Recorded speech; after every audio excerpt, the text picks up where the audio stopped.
System Sovereign. The Man Who Bought the Stars. Written scenes, complete edition. All scenes written during the working session. Jersey, Ohio. The Nimrah Spiral. The Estate of Vora's Celt. Chapter 1. A Normal Friday. Jersey, Ohio. Route 40, the Vora's estate. The alarm went off at 5:47. Radivoj didn't hit snooze. He never did. Snooze was for people who thought an extra 9 minutes was going to fix something. He sat up, checked his phone, no messages worth reading, and got moving. The house was already alive by the time he got downstairs.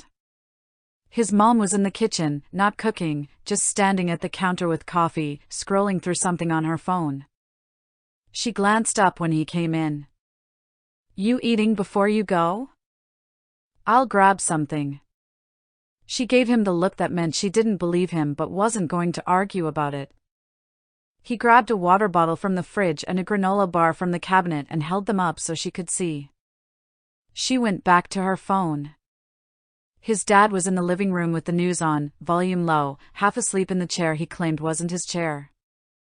Radivoj knocked twice on the doorframe on his way past. His dad raised a hand without opening his eyes. Normal Friday. His cousin Mila was coming down the stairs as he was heading for the door, still in pajamas, hair everywhere. "You're leaving already?" "Some of us have jobs. Some of us have taste." He pointed finger guns at her and walked out. The drive to Columbus was 40 minutes on a good day. Today was a good day, early enough to beat the real traffic, late enough that the fog had mostly lifted off the fields along 40. He had a playlist going, nothing specific, just whatever his phone decided. He didn't think about much. That was the thing about a drive you'd done 100 times. Your hands knew where to go and your brain got a little vacation. The warehouse was off Alum Creek Drive, a big gray building with a parking lot that flooded when it rained hard. He'd learned that the first week. He pulled in, grabbed his badge from the cup holder, and went in through the side entrance like always. The shift was fine. That was genuinely the most accurate word for it. Not bad. Not good. Fine. He moved product, he scanned things, he caught 2 mislabeled pallets before they went out on the wrong truck, which his supervisor acknowledged with a nod that communicated both good catch and this is literally your job simultaneously. He ate lunch in the break room with his headphones in. He answered exactly one question from a coworker, "Where's the 4B aisle tape?" and directed them correctly without looking up from his phone. At 4:30 he clocked out.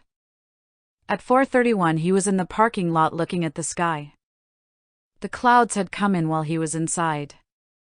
Not the regular gray Ohio afternoon kind. These were the kind that had weight to them, dark at the bottom, greenish at the edges, moving faster than clouds were supposed to move. The air had that electric, close feeling, like the atmosphere was holding its breath. He checked his phone. Weather app had a severe thunderstorm warning up, posted about 20 minutes ago. Lightning risk. The whole thing. He looked at the sky again. He looked at his car. He got in his car. He made it about 12 miles before it caught him. Not rain first, lightning first, which wasn't how it usually went. A strike hit somewhere off to his left, close enough that the thunder wasn't a rumble, it was a crack, immediate and physical. His hands tightened on the wheel. The radio cut to static. The lights on the dashboard flickered. Then the rain came, and it came all at once, the way it does when the sky just gives up pretending. Visibility dropped to maybe 30 feet. He slowed down, put his hazards on, kept moving. There was nowhere to pull over on this stretch, just fields on both sides and the road. Another strike. Closer. The hair on his arms stood up. Okay, he thought. That one was close. He was still thinking it when the third one hit. He woke up on a cot. Not a hospital bed. Not anything clinical.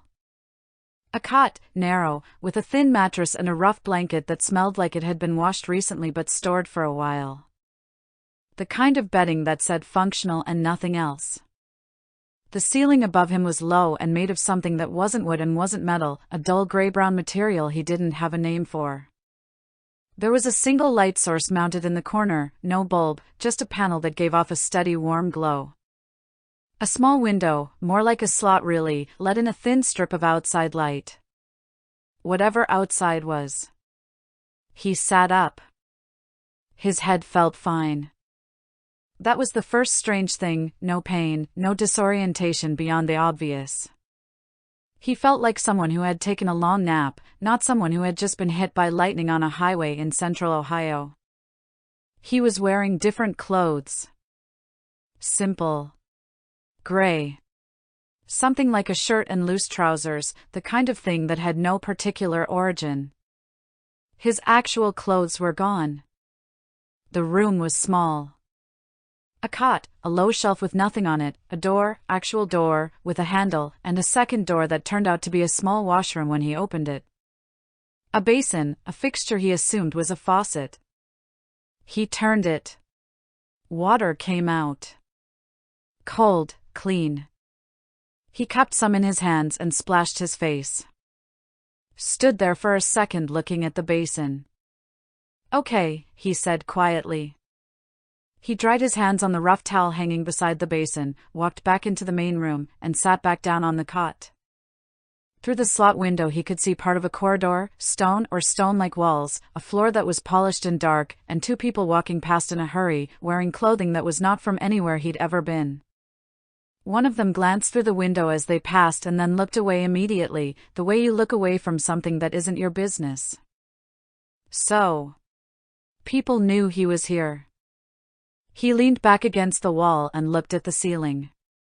He was clearly not in Ohio anymore. He was clearly not dead, or at least not in any version of dead he'd been told to expect.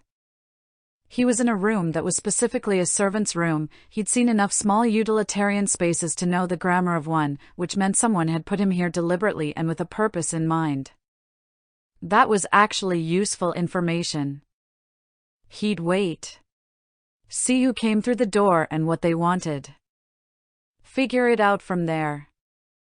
He picked up the rough blanket, folded it neatly out of habit, set it at the foot of the cot, and waited. He waited a long time. Long enough that the strip of light coming through the slot window shifted, whatever was outside moved, or the light source moved, either way it went from pale to something warmer and then started to dim. He'd been there at least a few hours. Nobody came. No food. No explanation. No voice from the ceiling like he half expected. Just the low hum of the building doing whatever buildings here did, and the occasional sound of footsteps in the corridor outside that never stopped at his door. He sat with it for a while longer. Then he got up, stretched, his back was stiff from the cot, walked to the door, and tried the handle. It opened. He stood there for a second, genuinely surprised.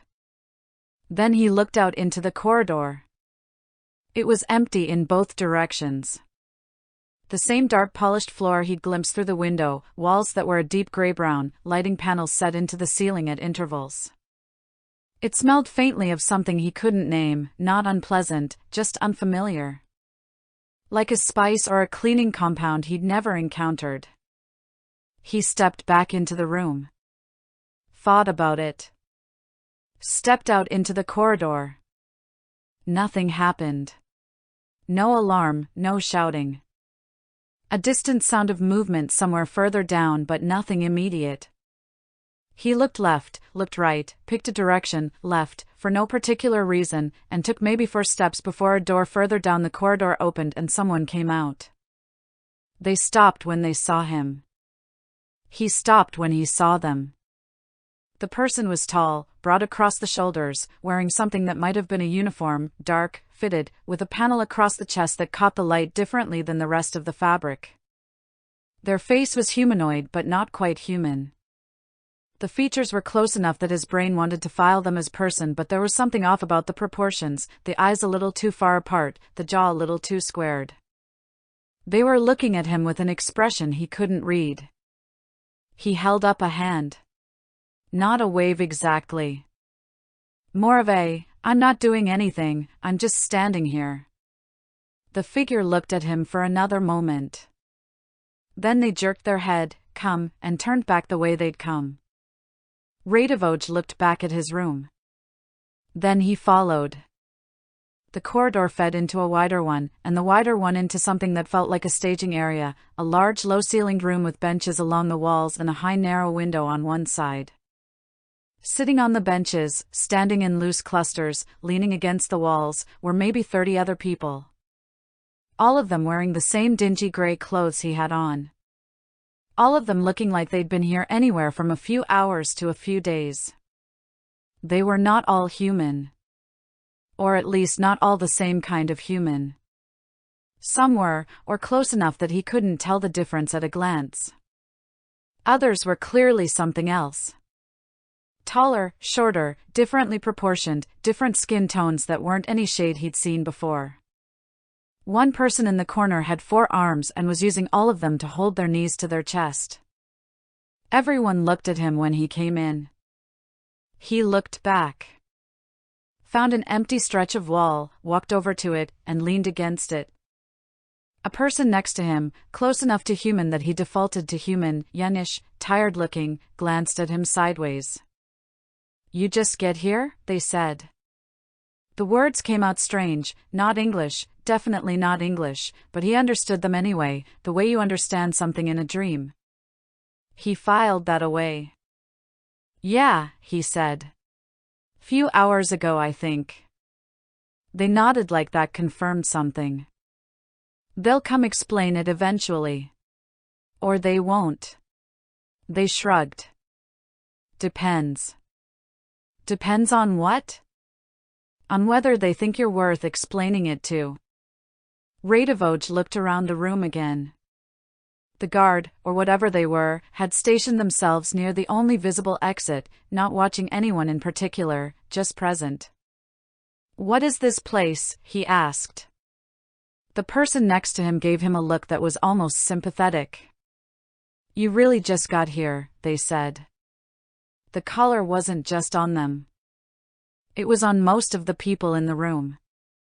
Not all, maybe a third didn't have one, but most. The ones without collars sat a little differently. Not relaxed exactly, but not the same kind of still. The collared ones had a particular quality to their stillness, like they'd learned to take up less space. He filed that away and kept looking. The species spread was a lot to take in all at once. Closest to him on the other side was something that was broadly humanoid in shape, 2 arms, 2 legs, upright, but that was where the similarity ended. The skin was a deep matte gray-green, almost textured like it had been pressed, and the face was wide and flat with eyes set far out toward the sides, large and dark and lidless. 4 fingers on each hand, the joints bending slightly the wrong way. They were sitting completely still, hands folded, watching the exit. Against the far wall was a cluster of 3 that stood nearly 7 feet tall, thin in the way a branch is thin, not weak, just distributed differently. Long necks. Faces that were mostly jaw, with a narrow ridge above where a forehead would be, and 2 small amber eyes set close together at the top. They were talking to each other in something that was less sound than vibration, a low-frequency Radivoj felt more than heard. In the corner, the one with 4 arms, he looked again. The arms weren't an affectation or an injury. They were symmetrical, 2 on each side, the lower pair slightly shorter than the upper. The species was compact, broad-chested, covered in something that was either very fine hair or very fine scales depending on the light. All 4 arms were currently wrapped around their own torso. They were staring at the floor. Scattered throughout were others he couldn't categorize quickly. One with skin that shifted color slightly at the edges when they moved, like an oil slick in reverse. One whose head was proportionally too large, smooth, with a wide lipless mouth and nostrils but no visible nose structure. A few that looked close. Enough to human that he kept doing double takes, something slightly off each time, the ears too high, the fingers too long, the eyes a color that didn't occur naturally back home. Everyone in the same dingy gray clothes. Everyone either collared or not. He looked down at his own neck. Nothing. He reached up and touched the skin there just to confirm. "You don't have one," the person next to him said, watching him do it. "Yeah, I noticed." He lowered his hand. "What does it mean?" "The collar." They looked at him like the question was either very stupid or very foreign. Then something shifted in their expression and they landed on foreign. "You're not from a registered system," they said. It wasn't a question. "I'm from New Jersey," he said, which was close enough to true. They stared at him. "It's not near here," he added. They looked away. "The collar means they own you." "No collar means they don't." "Not yet anyway." They glanced at him sideways. "You're probably classified as acquired property pending review. They haven't decided what you are yet." Radivoj took that in. "And you?" "Contract labor. Citizen of Verath. I owe a debt to House Tenval, so I work it off here." They said House Tenval the way you'd say the name of a company you'd worked at for years, familiar, neutral, no particular feeling attached. "House Tenval," Radivoj repeated. "You're in their estate. The Vora's estate, on Mesra." They tilted their heads slightly. "The Lord is Vora's Celt. You won't see him. People like us don't see him unless something goes wrong." A pause. "You don't want something to go wrong." Radivoj nodded slowly. He looked around the room again, then at the door, then at the guard near the exit. The guard was the same type as the one who had brought him here, the same broad build, the same slightly off-human proportions, the squared jaw and the wide-set eyes. Up close he could see more detail. The skin had a faint pattern to it, almost like grain in wood, subtle enough that you'd miss it in low light. The uniform was dark with a panel across the chest, and on the panel, embossed in a dull silver, was a mark. A ring with something inside it. He couldn't make out the detail from here, but the shape was clear, a circle, and within it 2 lines crossing at an angle, not quite an X, more like a chevron laid on its side. Simple. The kind of symbol that had been designed to be reproduced easily on anything. House Tenval, he assumed. Their mark. He'd be seeing a lot of it. The waiting continued for another hour before anything changed. Then a door on the far side of the room opened, not the exit the guard was standing at. A different one, and a person came through holding a flat device the size of a large book, scanning the room with the energy of someone who had done this particular task many times and found it neither interesting nor unpleasant. They were smaller than the guard, a different species again, slender, with pale lilac-tinted skin and 2 sets of eyelids that moved independently, horizontal and vertical. They wore the same house mark on their collar, but their clothes were better. Not much better. But better. They said something. The translation landed half a beat late. Radivoj was starting to notice the lag, a slight disconnect between the sound and the meaning arriving in his head. Processing will begin. Stand when your designation is called. Move to the left corridor. Do not speak unless asked a direct question. They looked up from the device, scanned the room once, and their gaze landed on Radivoj for exactly 1 second longer than it landed on anyone else. Then they looked back down at the device and started calling designations. Chapter 2. Orientation Error. The Vora's estate Mesra. He was the 3rd one called. Not by name, by the designation sequence again, the flat string of sounds the translation rendered without meaning. He recognized it as his because it was the 3rd time he'd heard it, and the first 2 times he'd heard it he'd been in the same room. He stood up and followed the administrator through a side door he hadn't noticed before, set flush with the wall. The corridor beyond was narrower than the main one. Functional. Pipes running along the ceiling, the lighting panels closer together and brighter. It smelled different here, something sharp and clean, like a hospital without the underlying dread of a hospital. They stopped at a door about halfway down. The administrator opened it and gestured him in without looking at him. The room was small. A table, 2 chairs, a wall panel with a screen built into it currently showing nothing. Another person was already seated on the far side of the table, different species from the administrator, different from the guards. Shorter, stocky, with a wide flat nose and skin the color and approximate texture of concrete. 3 fingers on each hand, thick at the knuckle. Their eyes were set deep under a pronounced brow and were a very ordinary brown, which for some reason Radovoj found more unsettling than any of the unusual eye colors he'd seen so far. Too familiar in a face that wasn't. They had a collar. But their clothes were better than anyone else's he'd seen with a collar, still the house gray but cleaner, pressed, with a small addition of trim at the cuffs. A slave with enough seniority to run intake assessments. He filed that. They looked at him. Looked at the device in their hand. Looked at him again. Sit. He sat. Name. Radovoj. They made a note. Didn't ask him to spell it, didn't ask for a family name. Just took it and moved on. Origin system. I don't have one. Not one you'd have on file. They looked up at him.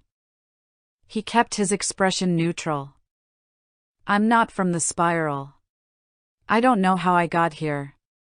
I woke up in a room in this building. A long pause. They made a different kind of note, longer, more deliberate. Skills. List what you know how to do. Radovoj thought about that for a second. Logistics, he said. Inventory management. Freight flow. I can read a supply chain and tell you where it's breaking down. Scheduling, resource allocation, that kind of thing. The assessor's stylus slowed. You managed supply operations. I worked in a warehouse. But yeah, same principles. They were quiet for a moment, making notes with a focus they hadn't applied to anything else so far. Physical labor? I can do it. It's not my best use. They looked up at that. Not offended, more like they were recalibrating something. Education. Finished secondary. Some post-secondary. He paused. I read a lot. Another note. Then they set the device down flat on the table and looked at him properly for the first time, the deep-set brown eyes steady and unreadable. You have no registration. No origin system on record. No house, no debt, no contract. By Mezeran law you are classified as unregistered acquired material. Okay, Radovoj said. That means you belong to whoever found you. And who found me? House Tenval. He nodded slowly. So I work for House Tenval. You are the property of House Tenval. That is different from working for them. Radovoj looked at the table for a moment. Then he looked back up. What happens now? You are assigned a role based on assessment. You eat, you sleep, you perform the role. You do not leave the estate without authorization. You do not access restricted areas. You do not speak to members of the house directly unless spoken to first. They picked the device back up. Your assessment indicates administrative support. You will be placed in lower logistics coordination. Report to the Eastern Service Corridor at first bell tomorrow. They stood, which apparently meant the conversation was over. Radovoj stood too. One more thing. They said, not looking at him, already moving toward the door. You are unregistered. That means no collar. But it also means no protections. If you cause a problem, there is no contract to appeal to and no origin house to complain to. They glanced back at him. Don't cause problems. Wasn't planning on it, Radivoj said. They left. He stood in the small room alone for a moment, looking at the wall panel, the empty screen, the 2 chairs. Property of House 10 Val. He said it once in his head, flat, just to hear how it sat. Then he walked back out into the corridor and found his own way back to his room, because nobody came to show him. He found his room without too much trouble. Same narrow corridor, same slot window, same cot with the blanket he'd folded earlier still sitting exactly where he'd left it at the foot. Someone had been in while he was gone though. There was a tray on the shelf now. A cup of something warm, a portion of something solid he couldn't identify, and a piece of something that might have been bread if bread had been invented by someone who had only heard bread described secondhand. He sat on the cot and looked at it. He was hungry enough that the unfamiliarity didn't matter much. He ate. The warm drink was slightly bitter and had no smell he could place. The solid portion tasted like nothing specific but filled the space. The bread-adjacent thing was dense and slightly sweet and was probably the best of the 3. He set the tray back on the shelf when he was done. Lay back on the cot. Stared at the ceiling.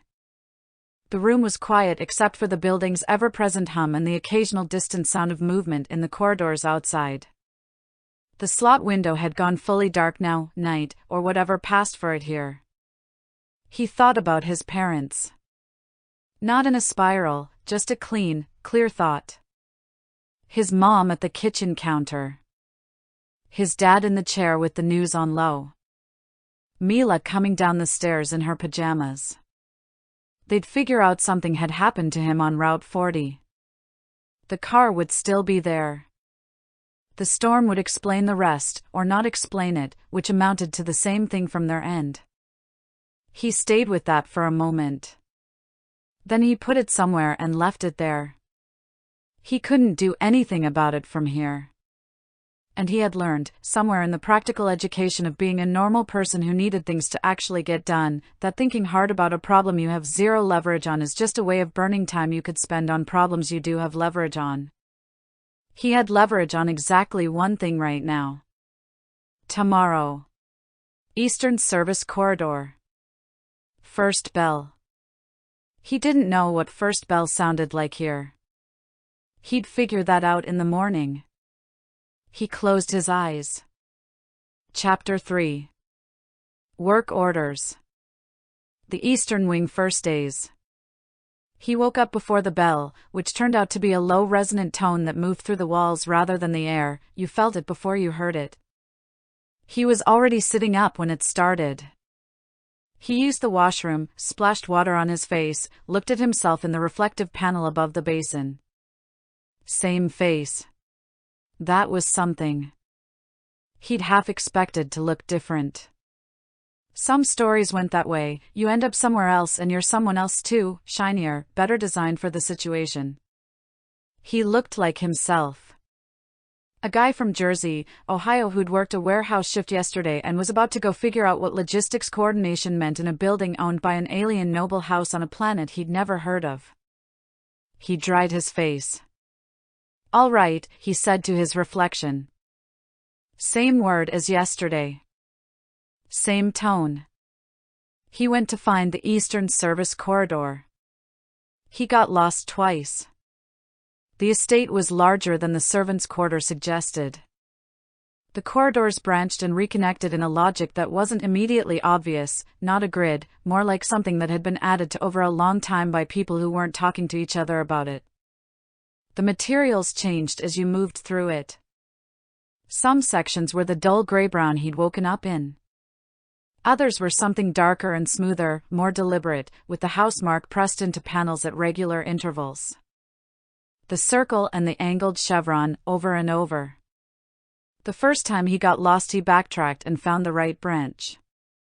The second time he stopped a person moving past him in the corridor, collared, carrying a stack of flat containers, clearly in a hurry, and said, Eastern Service Corridor. They looked at him. Pointed left without slowing down. He went left. The Eastern Service Corridor was exactly what it sounded like.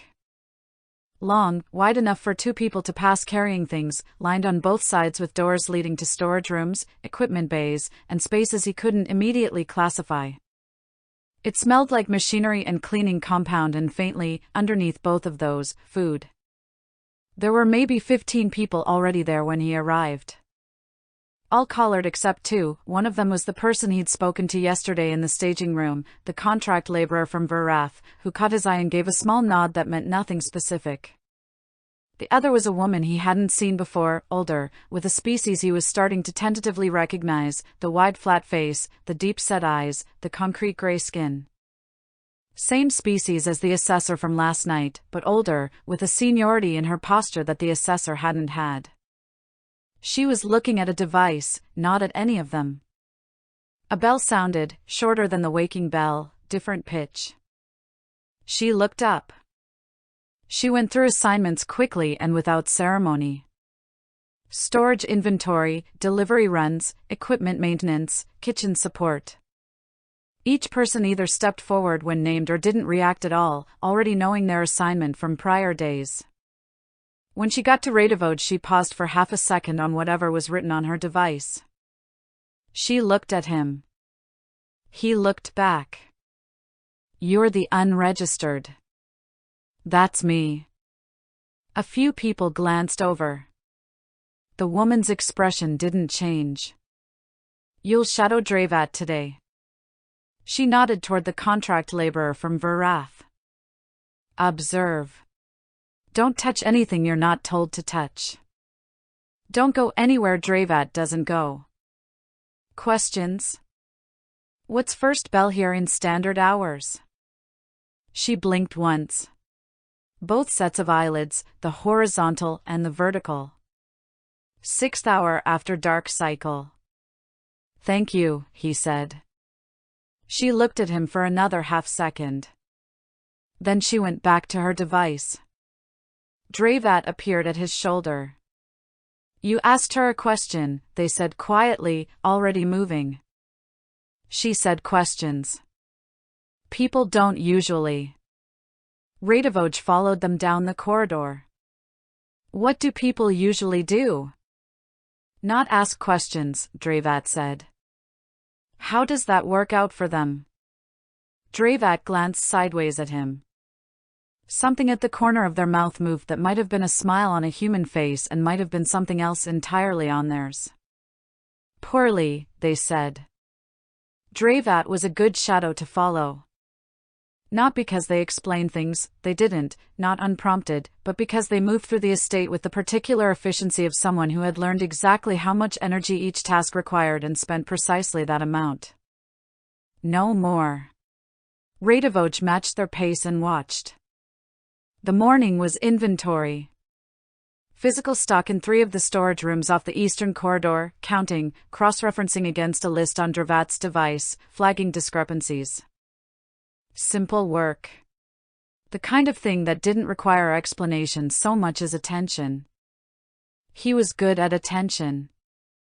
By the second room he was doing half the count without being asked, calling out numbers while Dravat logged them. Dravat didn't comment on this. They just logged. By the third room Dravat handed him the device. He took it, figured out the interface in about 4 minutes, different symbols. Same logic as every inventory system he'd ever used, which was the thing about logistics. The technology changed but the problem never did, and finished the count himself while Dravat leaned against the doorframe and watched him work. "You've done this before," Dravat said. "More times than I'd like. You're fast. The system makes sense." He handed the device back. "Your flagging method is off though. You're marking the discrepancies at the end instead of inline. By the time whoever reads this gets to the flags, they've already forgotten the context." Dravat looked at the device. Looked at him. "I've done it this way for 2 years," they said. "I know. It's still off." Dravat looked at the device again for a long moment. Then they changed the flagging method without another word. They broke for midday in a large low room off the main service corridor, not quite a cafeteria, more like a space that had been repurposed into one. Long tables, benches, a serving station along one wall. Loud in the specific way that a room full of people who don't share a language gets loud, lots of different sounds happening in parallel, none of them quite connecting. Radivoj took his tray, same category of food as last night, different specific items, found a spot at the end of a bench, and ate. He was watching the room the way he'd been watching everything since he got here. Not staring. Just taking inventory. The social architecture of the space. Who sat where, who avoided who, which tables had a particular energy. The collared ones clustered by type mostly, not by choice as far as he could tell but by assignment, the kitchen workers together, the maintenance crew together. The contract laborers spread out more, a little more latitude in where they landed. He was still figuring out where the unregistered sat when she walked in. She came in from the far door, the one that connected to a different wing of the estate, and she came in alone, which already set her apart from most of the room. She was carrying something, a flat case, documents maybe, tucked under one arm, and she was moving with a purpose that suggested the room was a waypoint, not a destination. She was Valari. He didn't know that word yet, but he'd learn it later. What he registered now was the details, tall, not dramatically but noticeably, with a build that was lean without being slight. The skin had that faint bioluminescent quality he'd glimpsed on a few others in passing, a subtle pattern beneath the surface, like light through water, visible mainly at the jaw and collarbone. The canines were slightly longer than human standard, enough to catch the light when she spoke to someone near the door. The eyes were adapted for something other than this lighting, they caught the room differently, processing it faster. She was in better clothes than anyone else he'd seen in the service areas. Not noble clothes, still functional, still clearly working attire, but the cut was different. Intentional.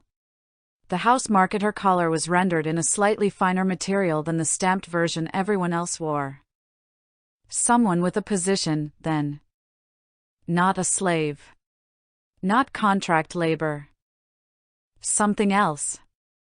She said something brief to the person near the door, received an answer, and her gaze moved across the room in the practiced way of someone who was used to scanning spaces quickly.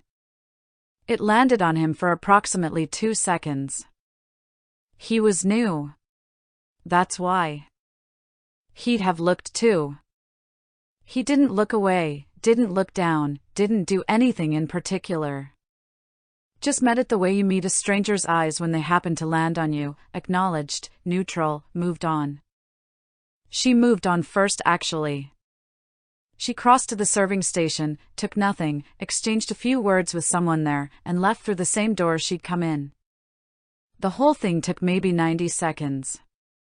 Dravat sat down across from him with a tray. Don't, they said, without looking up. Radivoj looked at them. Don't what? Whatever you're thinking. I was thinking she has a position in this house and I don't know what it is yet. Dravat finally looked up. Studied him for a moment. Her name is Lyra, they said. She's attached to the Lord's administrative office. She reports to people who report to Vora's Celt. A pause. She is not someone you want to be noticed by. Being noticed means you've done something. I haven't done anything. Then keep it that way. Radivoj picked up the bread-adjacent thing. Noted. Dravat went back to their food. He did too. He didn't see her again that day. The afternoon was movement runs, taking logged inventory discrepancies to the receiving bay on the estate's lower level and cross-referencing them against incoming shipments. Physical work, back and forth, carrying manifests between stations and translating the numbers on paper to the numbers on crates. Not complicated. Just time-consuming. He learned the Eastern Wing's layout properly by the third run. By the fifth he was taking a slightly different route that cut 2 minutes off each trip, and Drevat, without comment, started taking the same route. The receiving bay itself was busy in a way the upper corridors weren't. Bigger species down here, built for heavier work. One crew that was loading and unloading had members that stood close to 8 feet, broad across everything, with a deep rust-colored skin and faces that were mostly forehead, low eyes, almost no visible neck, the jaw set far back. They moved crates that would have taken 3 of him without breaking anything that looked like a stride. They didn't talk much. When they did, it was short and physical, a tap on a shoulder, a jerk of the head. Another crew running the manifest checks was smaller, quick-moving, with a species he was starting to see a lot of in the administrative adjacent roles, the lilac-tinted skin, the double eyelids. They moved through paperwork the way the big crew moved through crates. Fast, efficient, minimal. He handed his manifest to one of them, got it checked, got a confirmation mark, went back upstairs. On the last run of the day he passed a corridor he hadn't been down and slowed without stopping, just enough to see what was at the end of it. A set of doors. Taller than the others, a different material, with the house mark rendered larger and in better detail than anywhere else he'd seen it. The circle and the chevron, but here the chevron had something additional, 2 small marks at each end, like the lines had been capped. More formal. The version of the symbol that went on the important things. 2 guards flanking it. Better armor than the corridor guards. Standing like they meant it.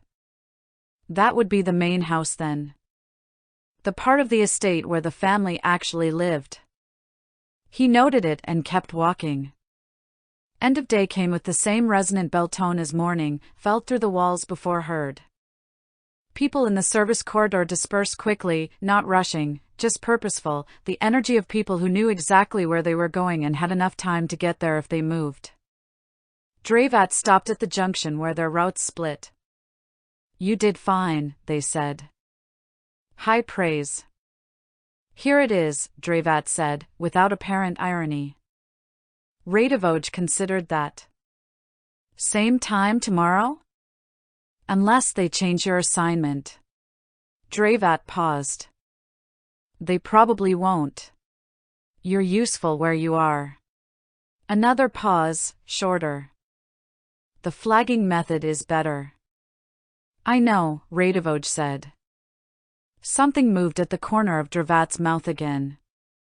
They turned and went down their corridor. Radivoj went down his. His room had another tray waiting. Same shelf, same position as the night before. Someone came in while he was out and left food, and apparently that was just how this worked. He'd stopped expecting the logic of it to be explained to him. He ate. The food was marginally better than yesterday. Either he was adjusting or they'd actually given him something different. He decided it didn't matter and ate it either way. Afterward he sat on the cot and did what he'd been doing in the back of his mind all day, running through what he knew. He was property of House Tenval under the jurisdiction of something called the Minor Kingdom of Mesra. The lord was Vora's Celt, who he hadn't seen and wasn't likely to. The estate ran on a clear hierarchy, the collared slaves at the base, contract laborers above them, administrative staff above that, and somewhere above all of it the noble family itself, separated by those tall doors and the guards who meant it. He was currently in a category that didn't quite fit any of those tiers. Unregistered. No collar, no contract, no origin house. Which meant no protections, but also, he was starting to think, no ceiling. Nobody had told him what he couldn't become here because nobody had a form for what he currently was. That was something. He didn't have a plan. It was too early for a plan. Plans required more information than he had and more leverage than he currently possessed. What he had was a job, a room, and one person who'd shown him the flagging method was better. That was enough for day one. He lay back on the cot, folded his hands behind his head, and looked at the ceiling. Tomorrow. Same corridor. First bell. He closed his eyes. Somewhere else in the estate. Probably several corridors and one very significant set of doors away. Someone was reading a report about an unregistered intake with no origin system on record and an assessment that said administrative support, logistics coordination in the field marked recommended placement and something in a different field that wasn't standard, an additional note, added by the assessor, that didn't usually get added for lower-tier intakes.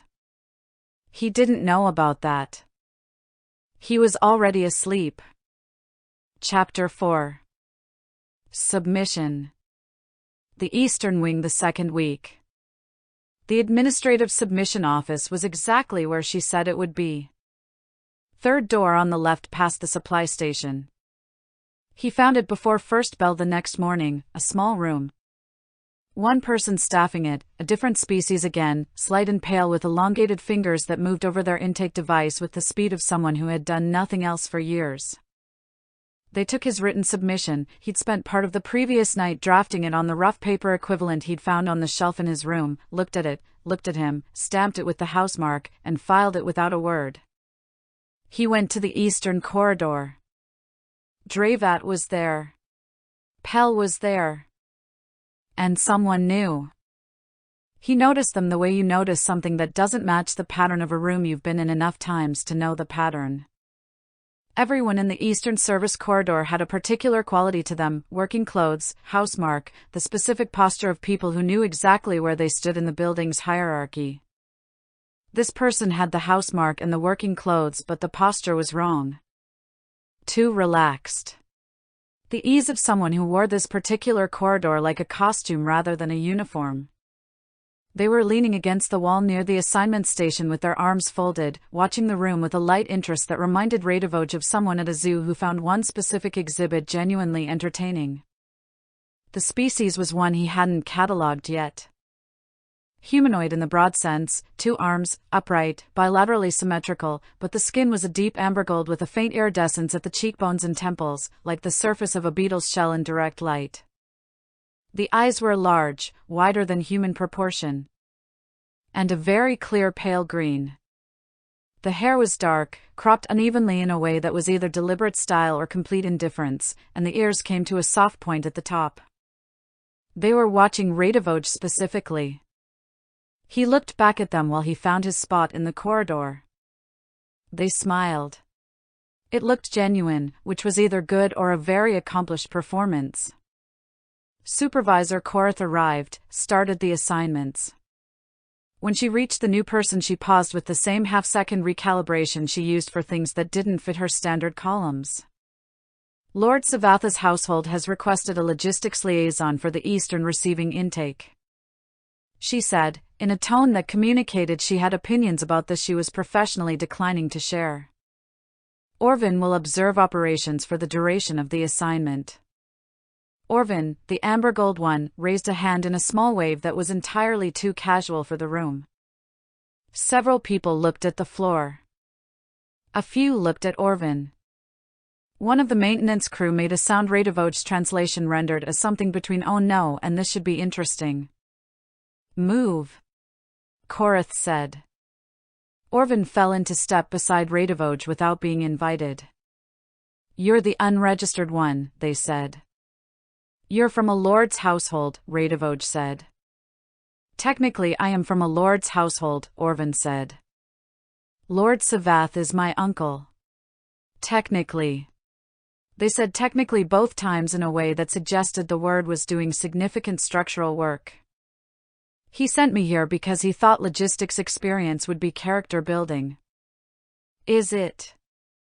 "I've been here 4 hours and I've already learned that Supervisor Korath doesn't like mornings, that the Eastern Wing smells different from the Northern Wing, and that you apparently told her the manifest system was slow on your second day."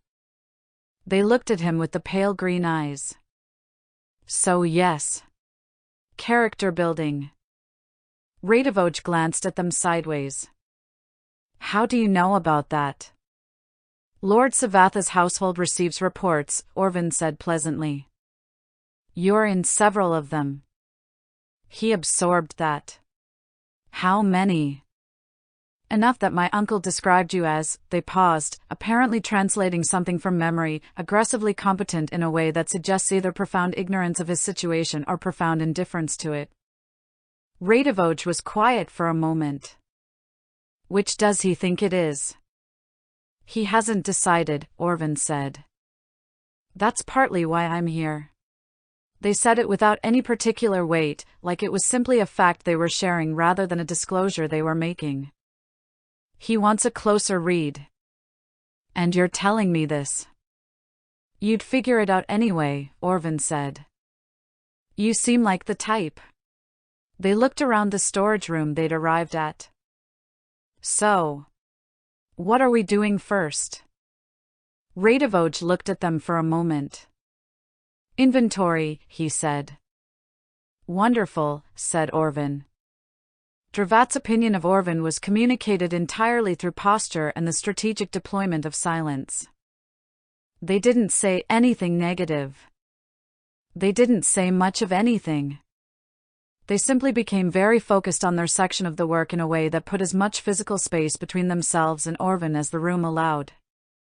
Pell had the opposite reaction. Within an hour they and Orvin were talking at a pace and volume that Dravat was visibly pretending not to hear. Radivoj let it run and watched Orvin work. The noble's nephew was not incompetent. That was the first thing. He'd half expected, based on the posture, the ease, the way he'd introduced himself, someone who would need everything explained twice and would still get it slightly wrong. But Orvin picked up the inventory method quickly, asked one clarifying question that was actually a good question, and after that kept pace without prompting. You've done this before, Radivoj said, around mid-morning. Different system, same logic, Orvin said. My uncle's household runs its own intake. I grew up watching it. A pause. I was very bored as a child. What's your uncle's position? Minor noble. Western Administrative District. Old family, modest current influence. Orvin cross-referenced a line on the manifest. He's liked by people who matter and ignored by people who matter more. It's a comfortable position if you don't want to do anything with your life. They flagged a discrepancy, correctly, in line, and moved on. He wants to do several things with his life. Hence the reports. Hence me. Radivoj filed all of that. Why are you telling me this? He said. Because you'd figure it out anyway, they said again. And people who figure things out without being told tend to fill gaps with worse assumptions than the truth. A beat. My uncle thinks you're interesting. So do I. That's the whole of it. Midday. The three of them, Radivoj, Dravat, Pell, plus Orvin, who had simply attached himself to the group with the serene confidence of someone who had never been unwelcome anywhere and didn't intend to start now. Radivoj was most of the way through his tray when Lyra came in. Not the quick pass-through of the first day. She came in, went to the serving station, and this time took a tray. She scanned the room, the same practiced efficiency, and for a moment he thought she'd take the small table near the wall where the mid-level administrator had sat. She didn't. She came to the end of the bench. His end. Set her tray down 2 seats away with the precise care of someone who had made a calculated decision and was executing it without drawing attention to the fact that it was a decision. She sat.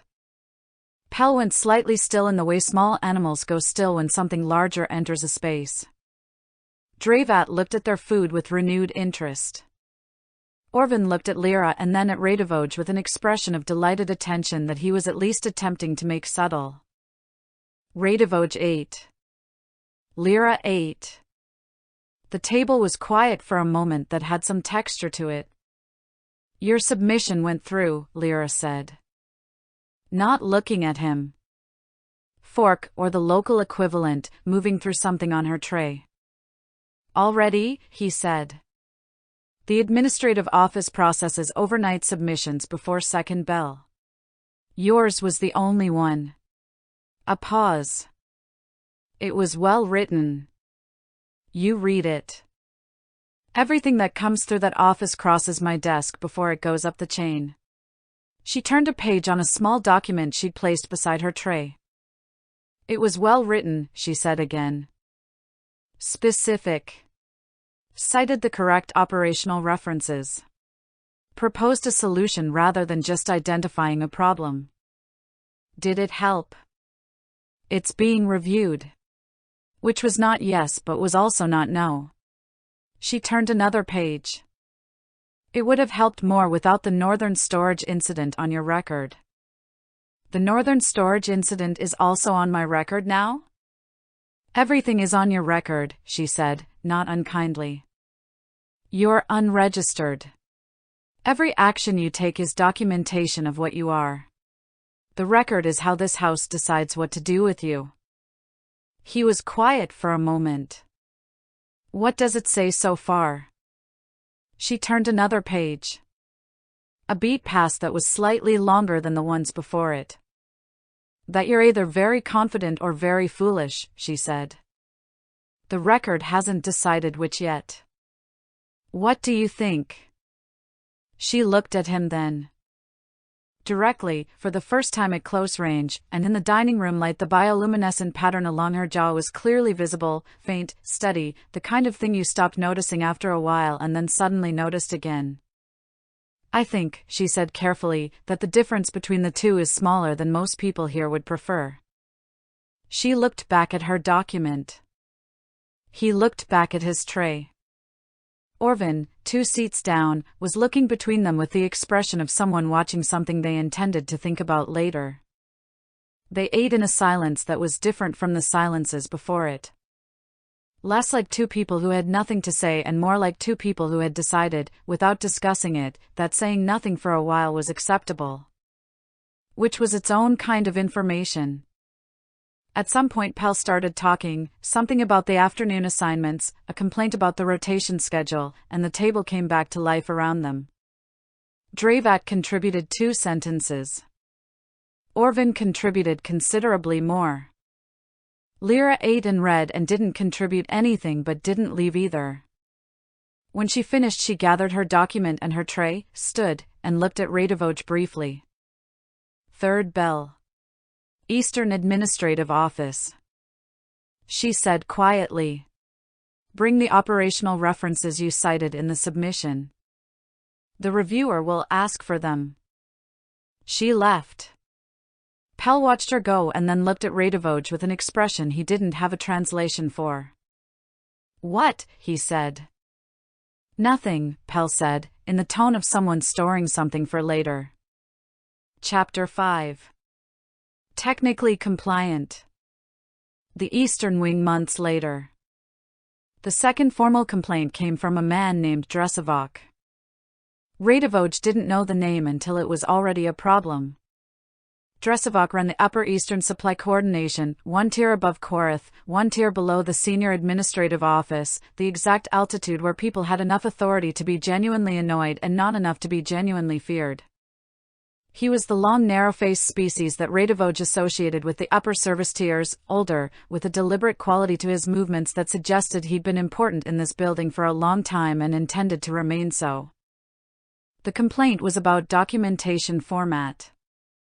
Specifically, Radivoj's internal correction submissions used a slightly different header structure than the standard Eastern Wing format. Not wrong, all the required information was present, correctly ordered, properly referenced. Just formatted differently. Laid out in a way that was, objectively, easier to parse at a glance. Which was apparently the problem. He found out through the internal system on a Tuesday morning. A formal notice. Standardized submission format per Eastern Wing protocol. Failure to comply will result in processing delays.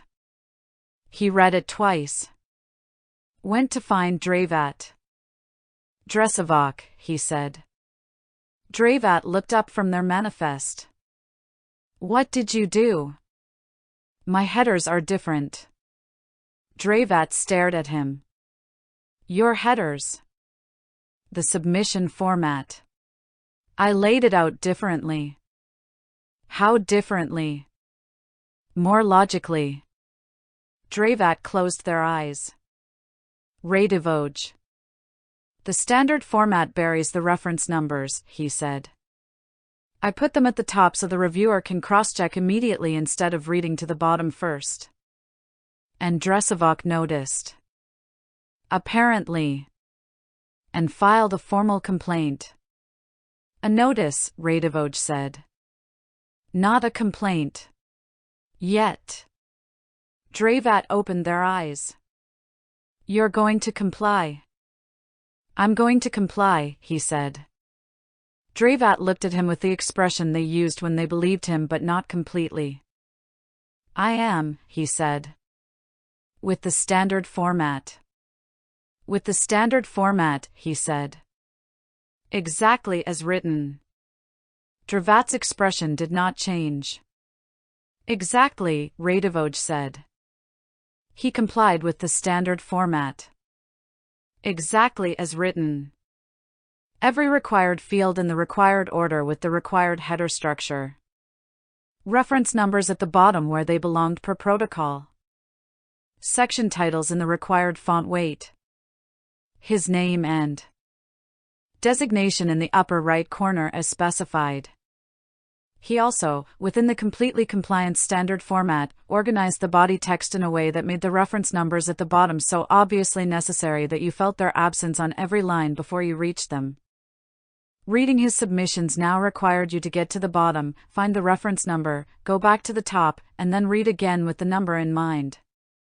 It was fully compliant. It was also mildly maddening. The submission office clerk, the elongated fingers, the fast-moving hands, received his first compliant submission, processed it, and then looked at it again with the expression of someone who had been handed a correct answer to the wrong question. They stamped it. Said nothing. He left. By Friday 3 people had mentioned the new format to him. Pell, who found it funny in the specific way that Pell found things funny, entirely and without reservation. You complied, Pell said, over lunch, barely holding it together. You completely complied. I did, Radivoj said.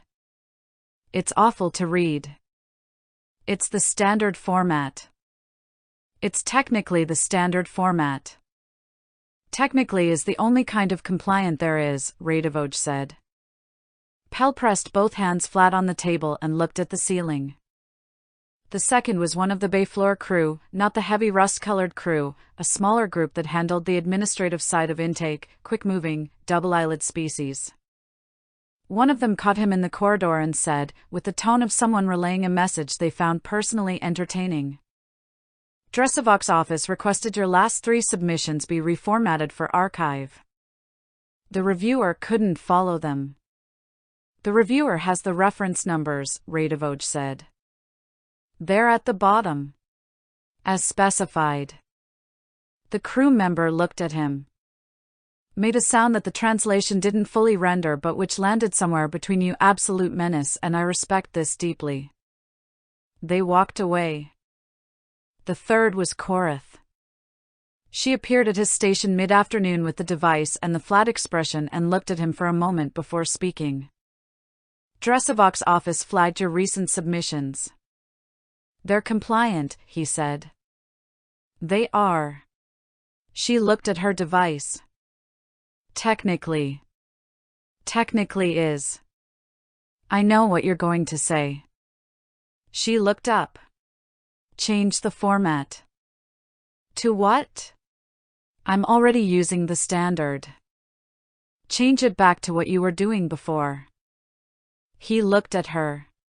Dresovok filed a notice because my format was non-standard. Dresovok filed a notice because your format made his look worse by comparison.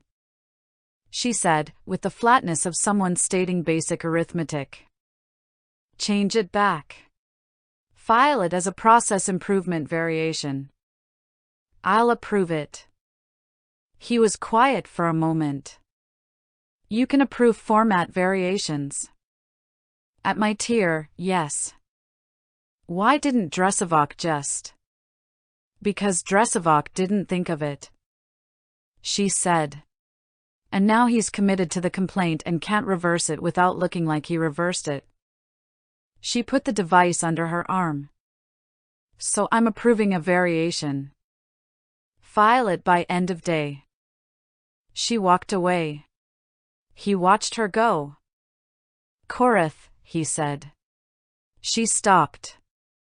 Didn't turn around. Thank you, he said. A pause. She kept walking. He filed the variation by end of day. The reference numbers went back to the top. The formal review came 6 weeks later. Dresevok and Tavsh's department filed a joint complaint. Conduct inconsistent with station. Repeated disregard for operational hierarchy. Creating a pattern of disruption across multiple departments. He spent day 5 of 6 memorizing reference numbers and dates in the correct order while appearing to do normal inventory. He counted the panel votes before he went in. 3-1 was fine. The review took 40 minutes. He answered every question with the dates, the record numbers, the confirmed submissions. When Dresevok's representative opened their mouth at the wrong moment, Radivoj said, pleasantly, I'm not finished. The representative closed their mouth. Finding, insufficient evidence of conduct inconsistent with station. All actions reviewed were within operational parameters or subsequently authorized through correct channels. Complaints are noted on record. No further action. He read it twice. Folded it. Put it in his pocket. Went to work. That evening. Corridor outside his room. Lyra. No document case. No secondary stack. Just her, which was still unusual enough that he registered it. She stopped in front of him. The finding, she said. I saw it, he said. One day, she said. I noticed. She looked at him with the direct expression, the one without the full weight of the mask behind it, which he was seeing more often now and had stopped pretending not to notice. The timeline documentation, he said. The section reassignment. The review timing. The panel composition. He looked at her. That was a lot of work. I process a great deal of documentation, she said. Some of it happens to be adjacent to other documentation. Adjacent, he said. Administratively speaking. He looked at her for a moment longer. Lyra, he said. Don't, she said. I wasn't going to say anything. You were going to say thank you again. I was going to say you missed a spot, he said. She stared at him. He kept a completely straight face for 3 full seconds. Then, on the finding. There's a formatting inconsistency in the header. Someone should flag it. She looked at him with an expression that had cycled through 3 different things in rapid succession and landed somewhere that was trying very hard to be exasperation and kept sliding into something else. Get some sleep, she said. You sound like Dravat, he said. Dravat, she said, is correct. She turned and walked away. He watched her go. The bioluminescent pattern at her jaw was doing the irregular thing, the tell, the one that showed up when she was tired or when she was trying not to smile. He was getting better at telling the difference. It wasn't the tired one. He went inside. Chapter 6. The inspection. The northern storage, the 3rd floor. 3 days after the finding, Orvin appeared in the northern storage with the expression he wore when something was happening that he found interesting and hadn't decided yet whether to warn Radivoj about. Radivoj looked at him. What? Upper household inspection, Orvin said. Service operations. Eastern wing included. When? Now, Orvin said. Roughly. Radivoj set down the manifest. How much notice did you have? About as much as I'm giving you, Orvin said, without apparent guilt. Orvin. I found out 12 minutes ago, Orvin said. I came directly here. That's good of me. Acknowledge that. Radivoj picked the manifest back up. Does the Eastern Wing know? Korath was notified at the same time I was, Orvin said. The inspection party is coming through the main service corridor first. You have, he calculated, maybe 20 minutes. Then I have 20 minutes of inventory, Radivoj said. Orvin looked at him. You're not going to do anything.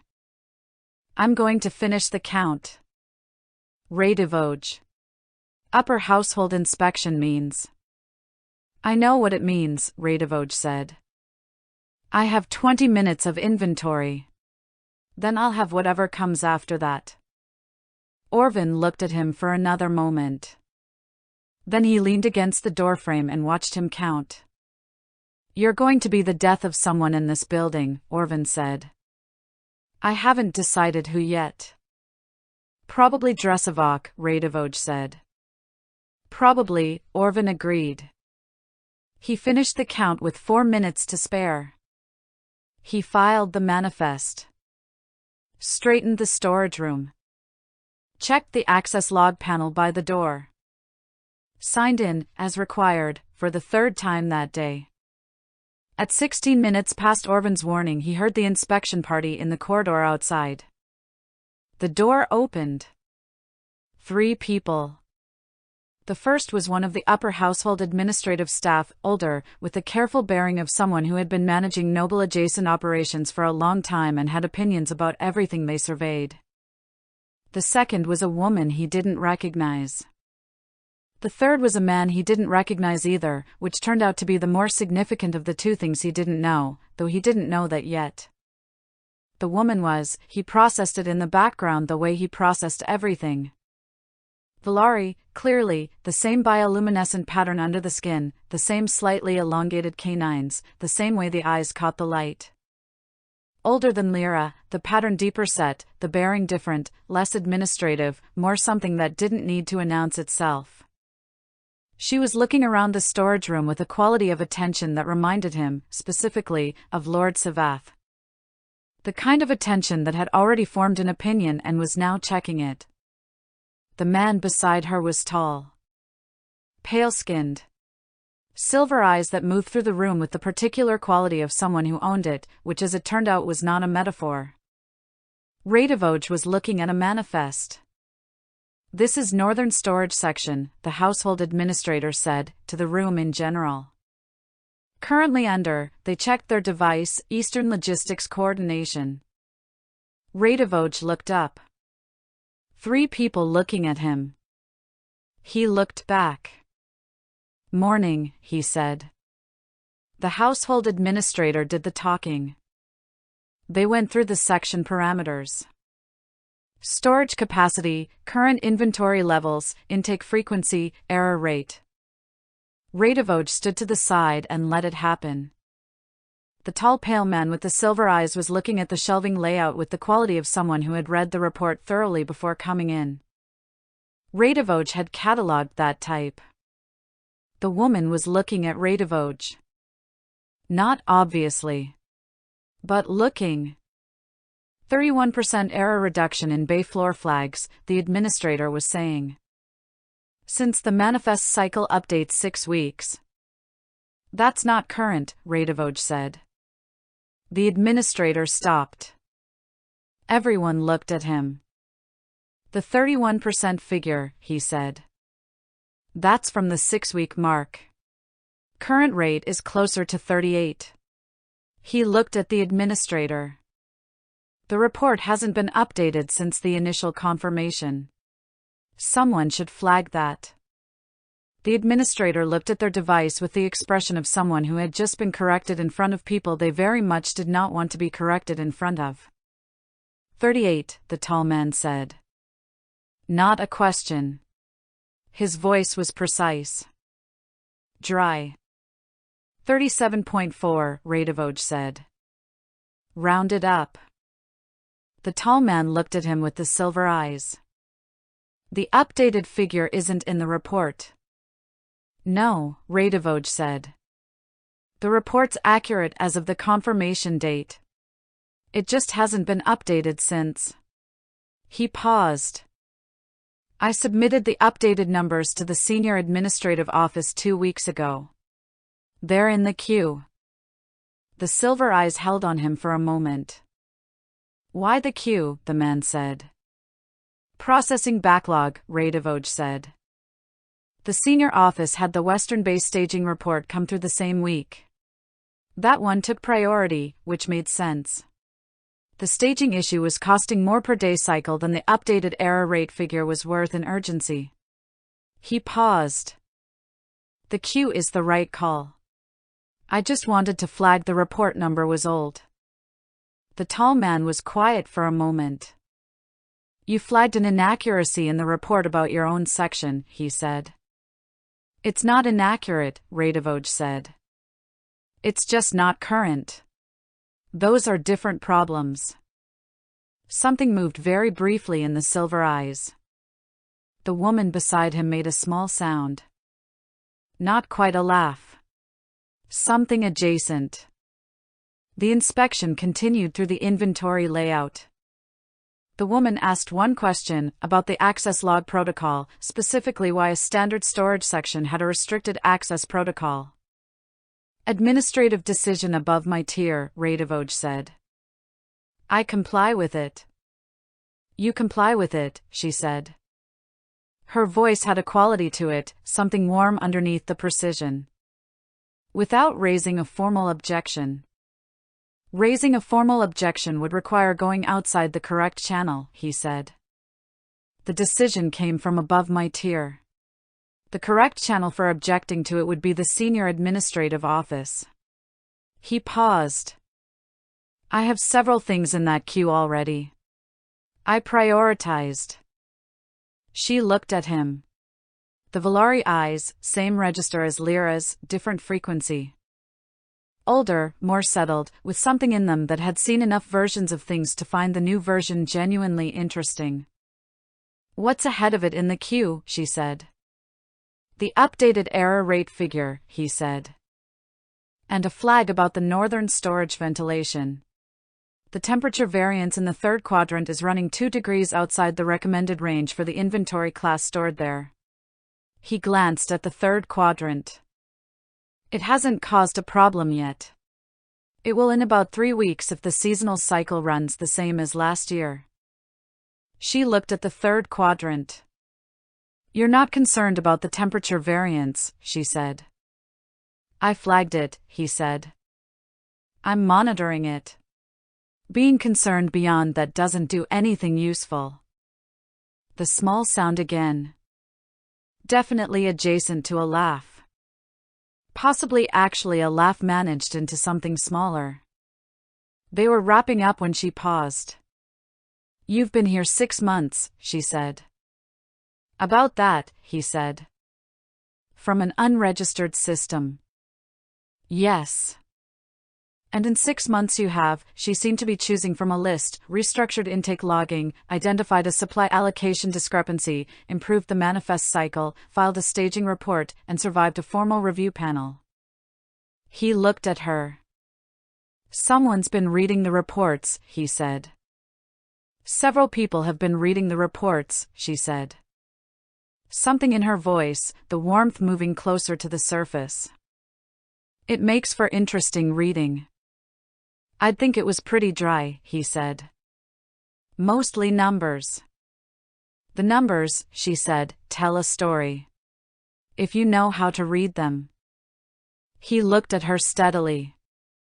She looked back with an expression that was doing several things simultaneously and making all of them look effortless. I have one more question, she said. Personal. You can decline to answer. Go ahead, he said. There's a member of the administrative staff, she said, who has appeared in several of these reports in various capacities. Who has, by all accounts, been more useful to your navigation of this house than anyone else in your chain. She paused. What do you make of her? He looked at her. She looked back with the settled eyes. Lyra, he said. She didn't confirm or deny. He thought about it for a moment. Genuinely. She's sharp, he said. Probably the sharpest person in this building administratively. She sees things before they're problems and she fixes them quietly enough that nobody notices the fixing, which means she doesn't get credit for most of what she actually does. He paused. She's careful. About everything, what she says, how she says it, what she lets people see. I think that's been the shape of things for her for a long time. The woman was listening with an expression that had gone very still and very attentive. She gives good advice, he said. Usually framed as something else, which is its own kind of skill. He looked at the manifest in his hand. She's also, he paused, not performing the pause, actually finding the word, she carries herself well. Whatever room she's in. He glanced up briefly. Not that that's relevant to the operational reports. No, she said. Not operationally. She doesn't smile enough, he said. That's my main professional concern. The woman looked at him. Professional concern, she said. Strictly, he said. She made the sound again, this time it was fully a laugh, short and genuine, with nothing managed about it. She pressed her fingers briefly to her mouth like she'd surprised herself. Interesting, she said. Something funny, he said. Several things, she said. She looked at him with the eyes that were Lyra's eyes 20 years from now, warm and sharp in equal measure. Carry on, then. She moved toward the door. Stopped once more, hand on the frame. The ventilation, she said. Third quadrant. I'll see it's prioritized. It's not urgent for 3 weeks, he said. 3 weeks is not very long, she said.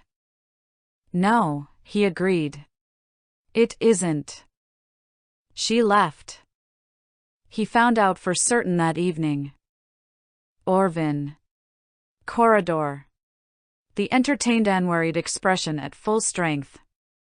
The inspection party, Orvin said. The tall man with the silver eyes, Radivoj said. Orvin looked at him. You know. I figured it out about an hour ago, Radivoj said. Voris Kelt. Yes, Orvin said. And the woman. Orvin waited. Lyra's mother, Radivoj said. Orvin's expression cycled through several things. How long have you known? The smile, Radivoj said. And the eyes. And the way she asked about Lyra. He paused. And she fixed the ventilation issue within 40 minutes of leaving the storage room. I got the confirmation through the internal system at 5th bell. Orvin stared at him. She has that kind of pull. In this house. Yeah, Radivoj said. She's not here as a visitor. She's here as something else. Something with standing. She's Lady Aerith, Orvin said quietly. House Aerith. Lyra's mother's house. Minor noble, same tier as my uncle, but with longer standing in this specific house. He paused. She visits 3 or 4 times a year. What did you say to her? Orvin said.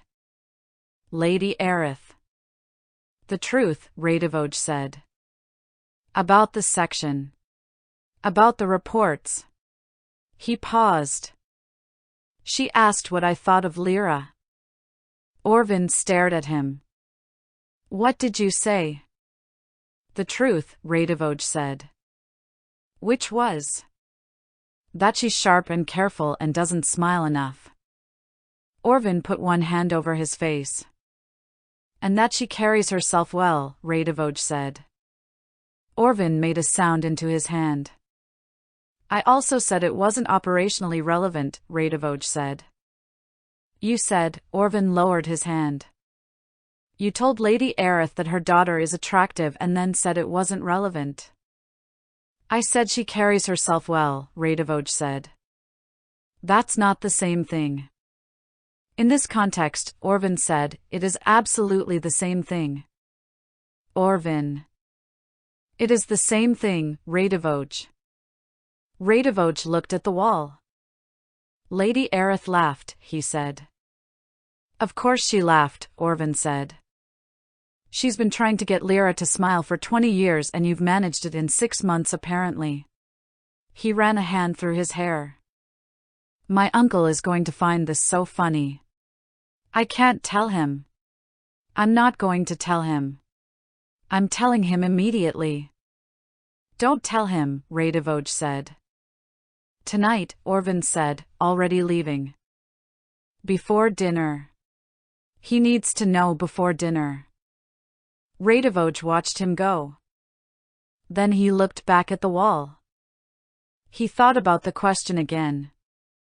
What do you make of her? He thought about what he'd said. He thought about the smile. The real one. He filed it somewhere specific. And went to sleep. He almost made it to his door. Lyra was in the corridor. Standing with the document case under her arm and an expression he hadn't seen before, something that didn't have the mask fully assembled. She'd had information recently and was still deciding what to do with it. He stopped. She looked at him. My mother, she said. She didn't tell me who she was, he said. I know, Lyra said. She told me that specifically. A pause. She also told me what you said about the section. The ventilation. The updated error rate. She looked at him steadily. She said you flagged an inaccuracy in your own report. It wasn't inaccurate, he said. It was. Not current, Lyra said. She quoted you. He was quiet. She liked you, Lyra said. She asked about you, he said. Something shifted in Lyra's expression. She told me that too. What did she tell you? I said. Lyra looked at him for a long moment. That I'm sharp, she said carefully. And careful. And that I don't smile enough. She paused. And that I carry myself well. He looked back at her. She looked back at him. She laughed, Lyra said, for about 30 seconds. Which is the longest I've heard her laugh in 3 years. I have that effect, he said.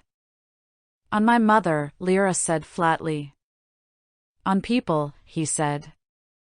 Generally. Your mother specifically today. The mask was doing the thing again, holding something back that kept pressing at the edges. The bioluminescent pattern at her jaw had the irregular quality.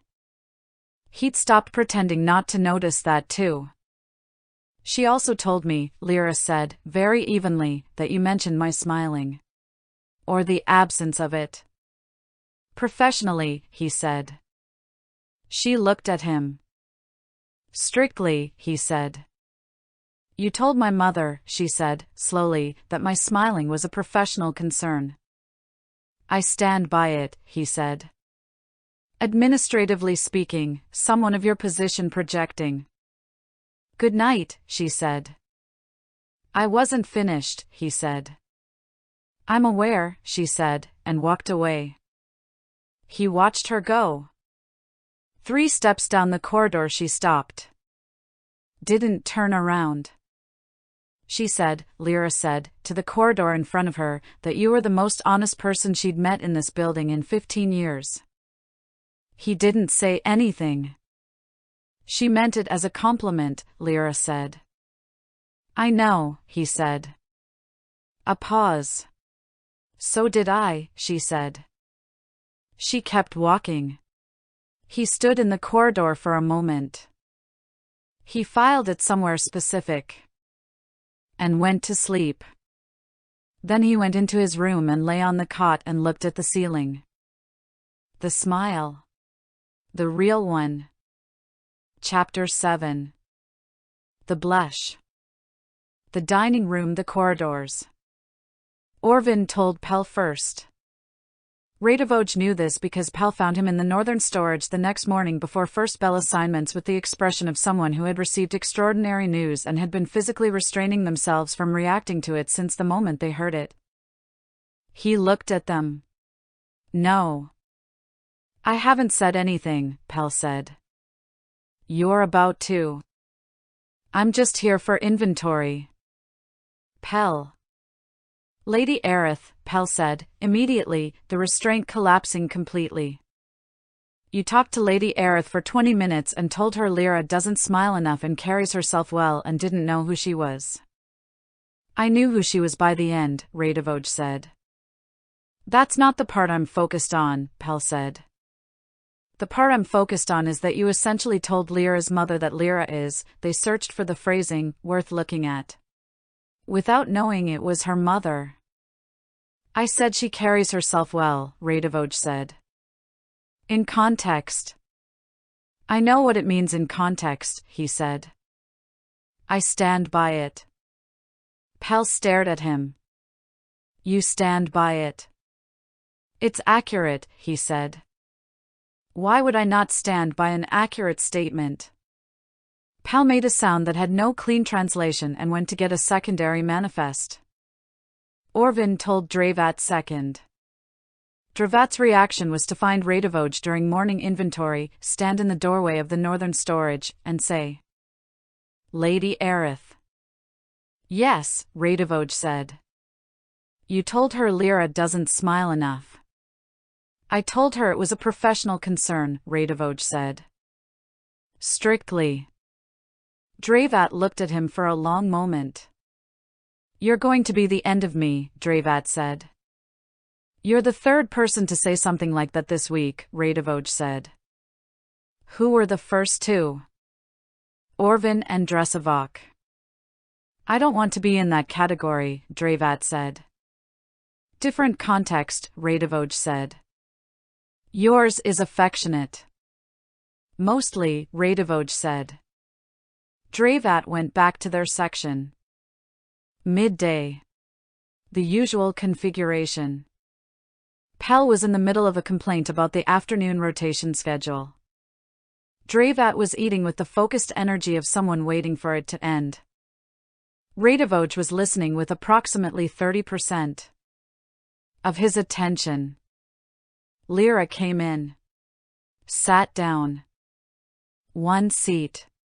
Opened the document case. The table did the thing where everyone became very focused on their food simultaneously. Pell cracked first. How's your morning been? Fine, Lyra said, turning a page. Good, Pell said. Good. They ate something. Lady Aerith's visit went well apparently. Dravat closed their eyes. Lyra turned another page. I heard. She stayed longer than usual, Pell said. In the Eastern Wing specifically. Pell, Dravat said. I'm just noting the visit, Pell said. I don't regret anything, Radivoj said. The table went quiet. Lyra's page turned slowed. About the inspection, he said, conversationally. The ventilation flag. The updated error rate. All of it. He picked up his cup. Including the answer I gave Lady Aerith about the administrative staff. Lyra turned her page. Very deliberately. Specifically, he continued, the part about carrying herself well. I've thought about it since. I stand by it. Accurate assessment. No notes. Orvin was looking at the ceiling. Pell was pressing both hands flat on the table. Dravad had picked up their cup and was holding it in both hands and looking at the middle distance with the expression of someone who had found a still point in a moving world and was clinging to it. Lyra was reading. Or performing reading. The page hadn't moved in 30 seconds. Strictly professionally, Radivoj added. A very specific quality of silence. He looked at her. There it was. Not dramatic, she wasn't someone who did anything dramatically. Just a warmth that moved up from her jaw along the bioluminescent pattern, altering the frequency of it slightly, and settled at her cheekbones in a way that had nothing to do with the room's lighting. She was looking at the document. The document was not doing anything interesting. Nobody else was looking at her. Pell was looking at the table, Dravad at the middle distance, Orvin at the ceiling. They'd all missed it. He looked back at his tray. Filed it. 8. 20 minutes later the table had recovered into normal midday rhythm.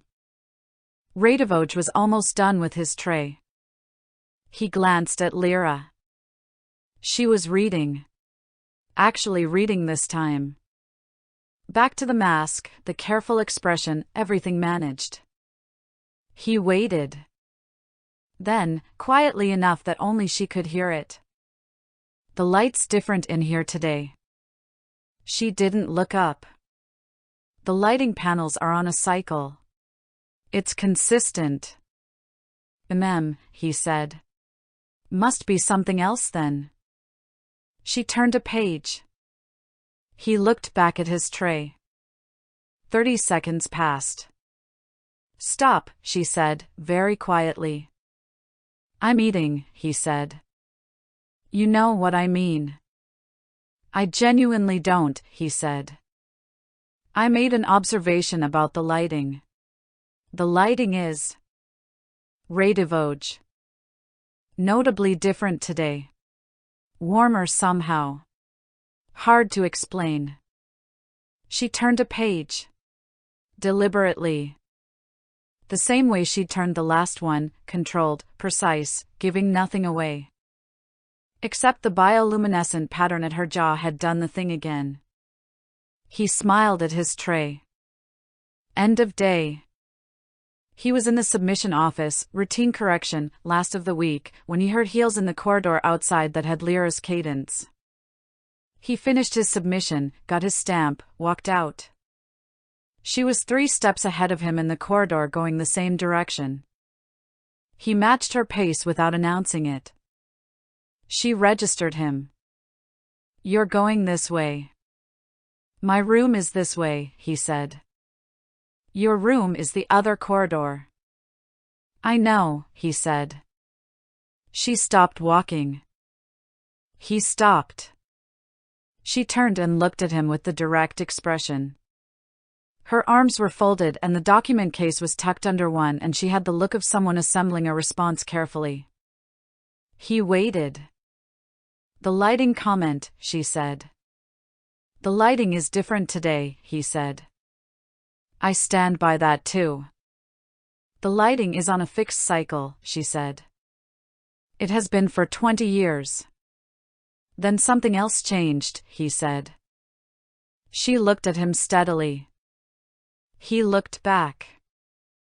I told your mother the truth, he said. All of it. The section, the reports, and what I thought of you.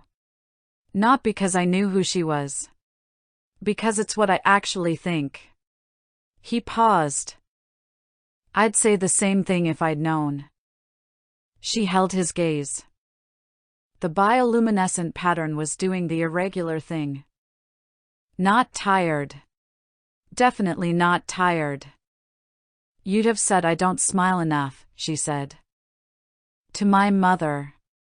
Knowing she was my mother. It's a professional concern, he said seriously.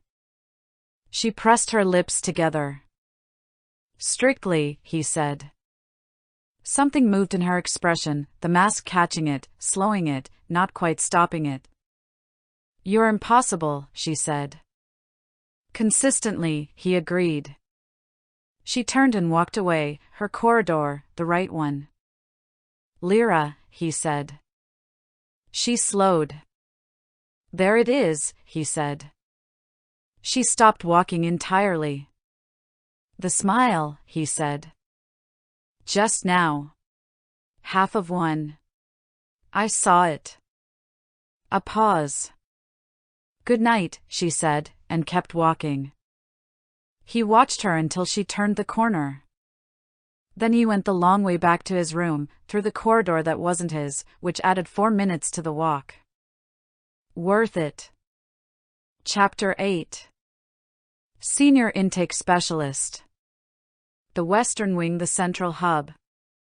The position confirmation came through Thursday. Not with ceremony, through the internal system, same as everything else. A message with the Senior Administrative Office seal, his designation, the new classification, effective date. He read it once, confirmed receipt, filed it. Korath found him in the northern storage an hour later. She stood in the doorway with the device and the flat expression and looked at him for a moment. Senior Intake Specialist. That's what it says. Cross-section oversight. 3 wings. She looked at her device. Dual reporting line. Yes. Quiet for a moment. Your error rate in the northern section over 6 months was 0.0. She looked up. I've been in this building 20 years. I've never written that number for anyone. He looked at her.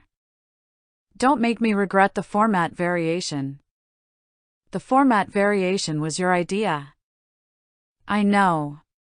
Don't make me regret it. She walked away. He went back to the count. The first week in the new position was mostly documentation. New authorization codes, new channel access, new submission templates for the oversight tier. He spent 2 days reading the 3-wing intake records going back 6 months.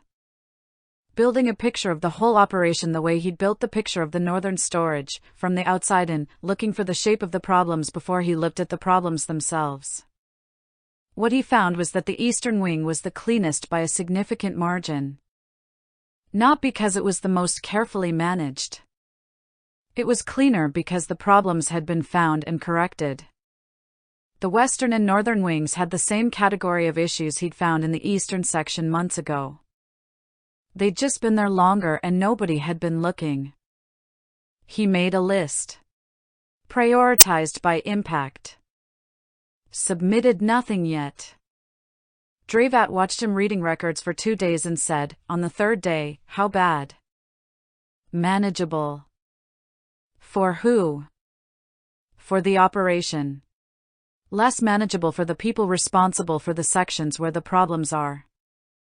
Dravat absorbed that. Dressavoc. Dressavoc's section has 3 issues. 2 of them are the same category as the manifest cycle problem, process gaps that have been running long enough nobody remembers their gaps. 1 of them is new. Appeared about 4 weeks ago. What kind of new? The kind I need to look at in person before I submit anything. Dravat was quiet for a moment. He's going to know you found it. He's going to know because I'm going to tell him. After I look at it in person. Before I submit anything. Dravat stared at him. You're going to tell Dressavoc directly. He's in my oversight scope. The correct process is to notify the section manager before filing an oversight report. That's Dressavoc. That's, Dravat searched for the word.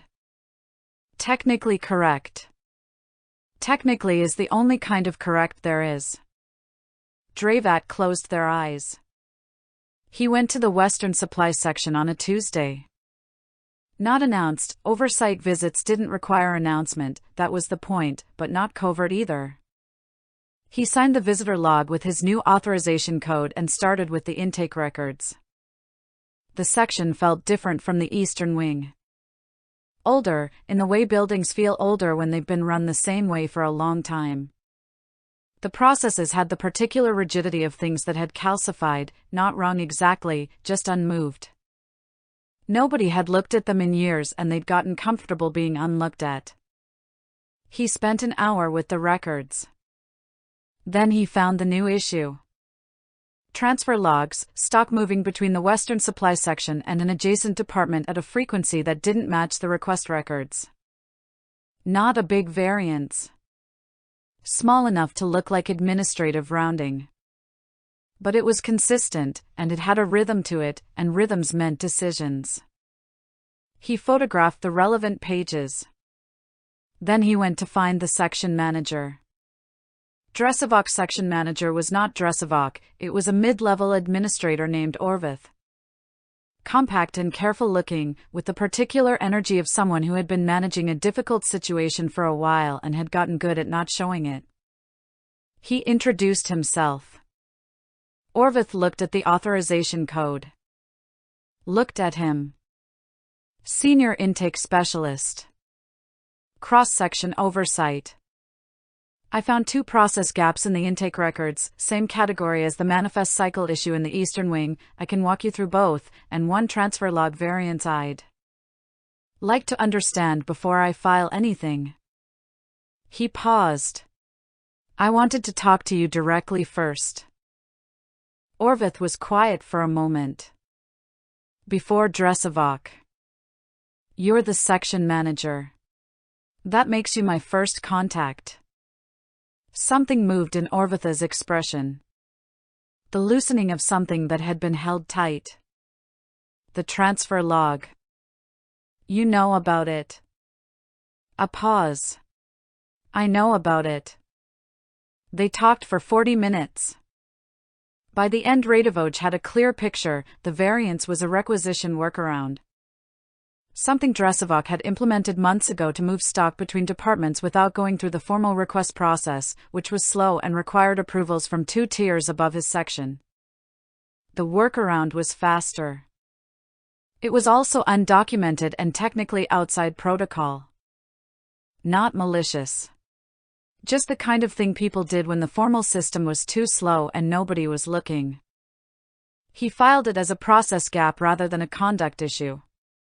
He told Orvith what he was filing and why before he submitted anything. Orvith looked at the filing.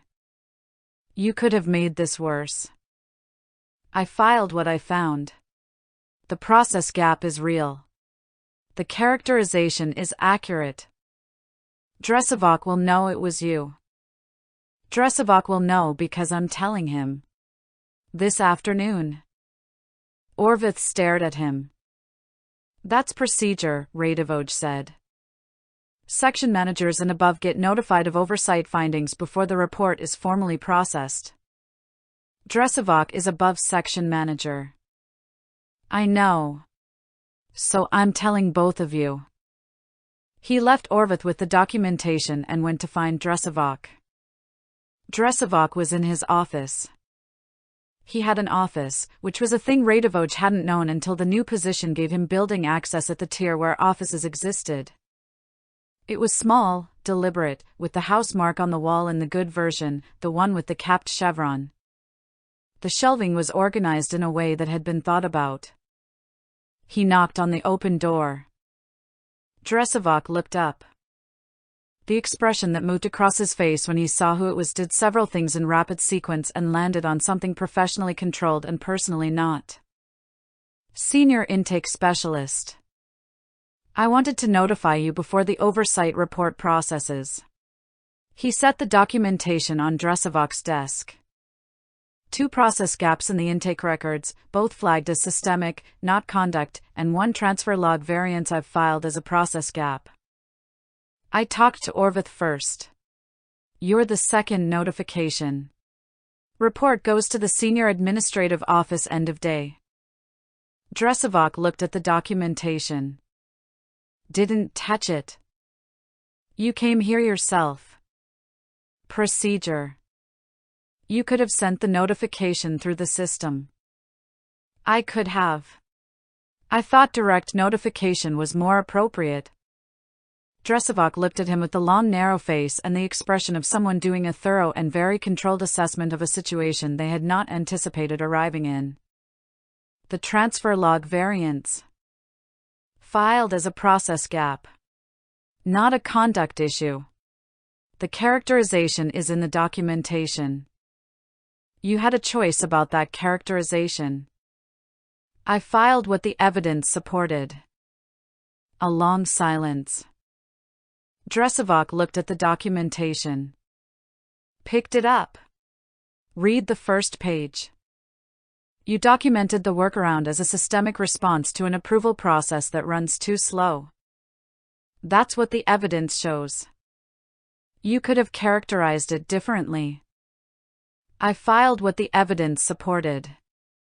Dresevok set the documentation down. He looked at Radivoj with an expression that had moved past professional control into something more direct. Not warm. Not anything close to warm. But different from the review. Different from the northern storage doorway. Something still working itself out. You flagged an inaccuracy in your own report. During the inspection. The figure wasn't current. You filed a conduct complaint as a process gap. The evidence supported the characterization. You came here in person. Procedure. Dresevok was quiet. The format variation, he said finally. The one Korath approved. You went back to the original format. The reference numbers at the top make the reviewer's job faster. That includes your office. Dresevok looked at him for a long moment. I have filed 2 notices and 1 formal complaint against you. I know. They're on your record. Also on my record are 2 bay floor commendations, a process improvement credit, a format variation approval, and now a senior intake specialist classification. He paused. The record goes in several directions. So you've mentioned. Radivoj picked up the documentation from the desk. Dresevok had set it down facing him. He turned it around, squared the pages, set it back down facing Dresevok. End of day.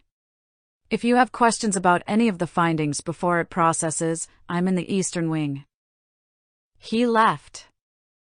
The corridor outside Dresevok's office connected to a central hub, a wider space where several wings met, with a transit lift on the far side. He was heading for the lift when someone came around the corner fast enough that they nearly walked into each other. He stepped back. They stepped back. A man. Humanoid, close enough, same height as Radivoj, broader through the shoulders, with a species he hadn't catalogued at this part of the building before. Skin the color of deep slate, almost blue-gray in the corridor lighting. Hair dark and close-cropped. The eyes were an unusual amber, warm-toned, and the jaw had a slight forward set that gave the face a quality of constant mild irritation even in neutral expression. The clothes were wrong for this corridor. Not wrong like servant wrong like too good. A fabric he'd seen on exactly 2 people in this building, both of them significantly above the service tier. The cut was deliberate and expensive, and the house mark on the collar was rendered in the best version he'd seen outside the formal inspection party. He registered all of this in about a second. The man registered him in less. Watch where you're going. Not shouting. The flat tone of someone who expected to be the person other people watched out for. I came around a corner. So did you. The amber eyes moved over him. Quick, assessing, with the particular quality of someone used to categorizing people instantly. You're the new intake specialist. Senior intake specialist. Cross-section oversight. I know what it means. Then you knew already. So the introduction was for your benefit, not mine. The amber eyes stopped moving. A beat. You have some manner about you. I've been told. Usually by people who found it useful afterward. and the ones who didn't find it useful. They had a different experience. But the manner was the same. The man looked at him with the amber eyes and the expression of someone recalibrating. Not angry, recalibrating. Like a scale being zeroed. You came from Dressavox office. Oversight notification. Procedure. Dressavox office, the man repeated, with a faint quality to the repetition that suggested he found the combination of words specifically interesting. Process gaps in the Western supply intake. 2 systemic, 1 transfer log variants. All filed as process issues. Report goes in end of day. He paused.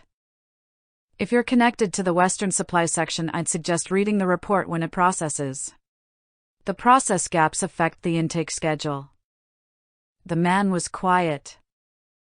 You're giving me operational advice. I'm noting that the report will be available end of day. What you do with it is your decision. Another beat. Longer. Where are you from? Not aggressive, genuinely curious in the specific way of someone who couldn't place a thing and wanted to. Unregistered system. Not in the spiral. I know that.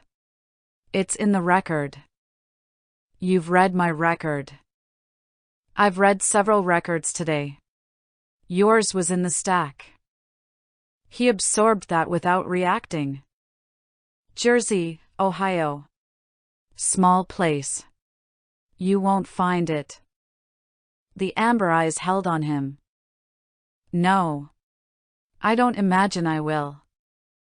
The lift at the far end of the corridor arrived with a low tone. They both looked at it. That's mine. Take it. He nodded once and walked to the lift. Stepped in. Turned. The man was still standing at the corridor junction, watching him with the amber eyes and the expression of someone who had finished recalibrating and arrived somewhere he couldn't read from this distance. The lift closed. He wrote it down to the service level. He told Orvin about the corridor encounter at end of day. Orvin listened. Heard the description. Went very still in the specific way he went still when something required more care than usual. Slate gray skin. Amber eyes. Broad through the shoulders. The good fabric. Yes. In the central hub corridor. Coming from the direction of the upper residential wing. Yes. Orvin was quiet for a moment. That is Lord Corrin. Radivoj waited. Third son of House Tenville's senior branch. Not the heir. Not the second. The third. A pause. He has no formal role in the estate's administration. He visits occasionally. He has opinions about the estate's management that he shares with Vora's Kelt directly. He's read my record. If he's been in the estate for more than a day, he's read everything interesting. That's what he does. He reads, he observes, he reports to the senior branch. Orvin looked at him. He's the reason 3 previous appointment decisions in this estate were reversed. Radivoj thought about that. He asked me where I was from. What did you say? Jersey, Ohio. Told him he wouldn't find it. Orvin stared at him. He told me I had some manner about me. I said I'd been told. Orvin put both hands flat on the wall behind him and leaned against it with the expression of someone who needed the structural support. You said that. To Lord Corrin. I didn't know he was Lord Corrin. What did you think he was?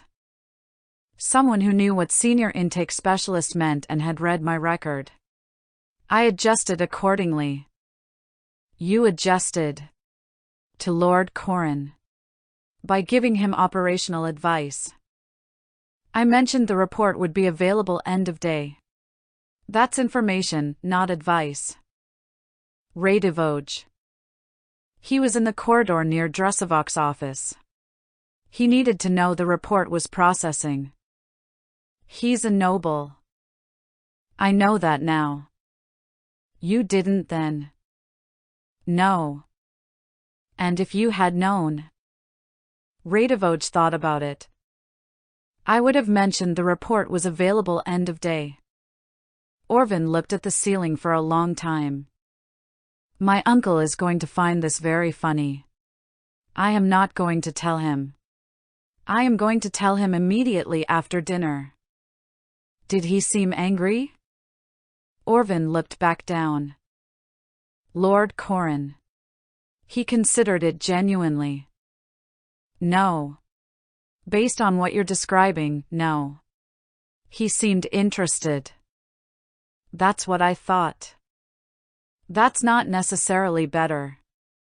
It's better than angry. With Lord Corran, Orvin said, interested means he's watching. Which means he'll be watching everything you do from here. People have been watching everything I do since the second week. At least this one reads the reports. Orvin stared at him. Go tell your uncle. Orvin went. Chapter 9. Tedious. The records room midday the corridors. Midday the next day. Normal table. Dravat, Pell, Orvin, Lyra 1 seat down. He was halfway through his tray when Lyra, without looking up from her document, Lord Corran. You heard. I processed documentation. His visit was logged. Your authorization code accessed the Central Hub transit lift at the same time his residential wing pass was active. She turned a page. It wasn't difficult. What do you know about him? Third son of the senior Tenval branch. No formal role. Significant informal influence. He reviews appointment decisions and reports directly to the senior branch. Another page. He reversed the appointment of the previous logistics oversight coordinator 4 years ago. What was wrong with the previous coordinator? Competent in the role. Politically unsuitable to the senior branch's interests. He absorbed that. What are the senior branch's interests? That's the question. They vary. Lord Corran's read of what serves those interests varies with them. She paused. He's not predictable. He asked where I was from. She turned a page. I heard. What does that mean? It means he was curious. Lord Corran is not usually curious about service staff. Another page. He usually categorizes quickly and moves on. He couldn't categorize me. Apparently not. He ate for a moment. Is that good or bad? Quiet for long enough that it was a real pause, not a managed one. I don't know. A significant admission. He could decide you're interesting enough to protect. He could decide you're interesting enough to remove. With Lord Corran, those often look the same from the outside until they don't. He nodded slowly. The report. The Western supply gaps. You filed Dressavox's transfer log variants as a process issue. The evidence supported it. You had latitude in the characterization. I filed what the evidence supported. She turned a page. Lord Corran will have read the report by now. I know. And he'll know you had latitude in the characterization. I know. And he'll know you didn't use it. She looked down, reading. That's the thing Lord Corran will have noticed. Not the findings. The characterization. What does it tell him?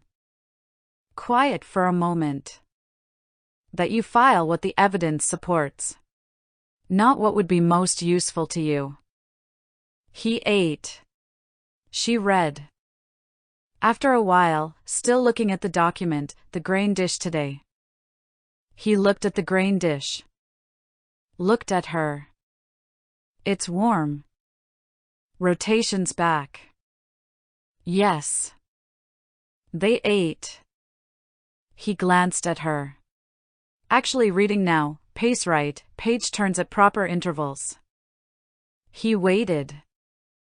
Then, quietly enough that only she could hear, "You're not worried about Corin?" "Should I be? Most people would be. You said that about Lord Savath. And Varric. And the review." She turned a page. "I did. And each time the outcome was, don't.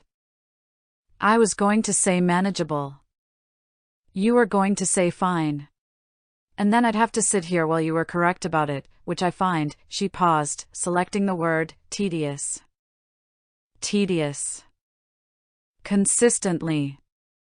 He looked at her. She was reading. The bioluminescent pattern was doing the thing. "The light today," he said. "Don't. Immediately. I was going to talk about the lighting panels. The cycle. You were not. The 20-year cycle. Very consistent. Very. I will move seats." "Warm," he said. She turned a page. "The panels. Notably warm today. Have you noticed?" She looked at him. Full direct expression. Unmanaged. Bioluminescent pattern fully irregular. Radivoj. Yes. Stop. I'm making conversation.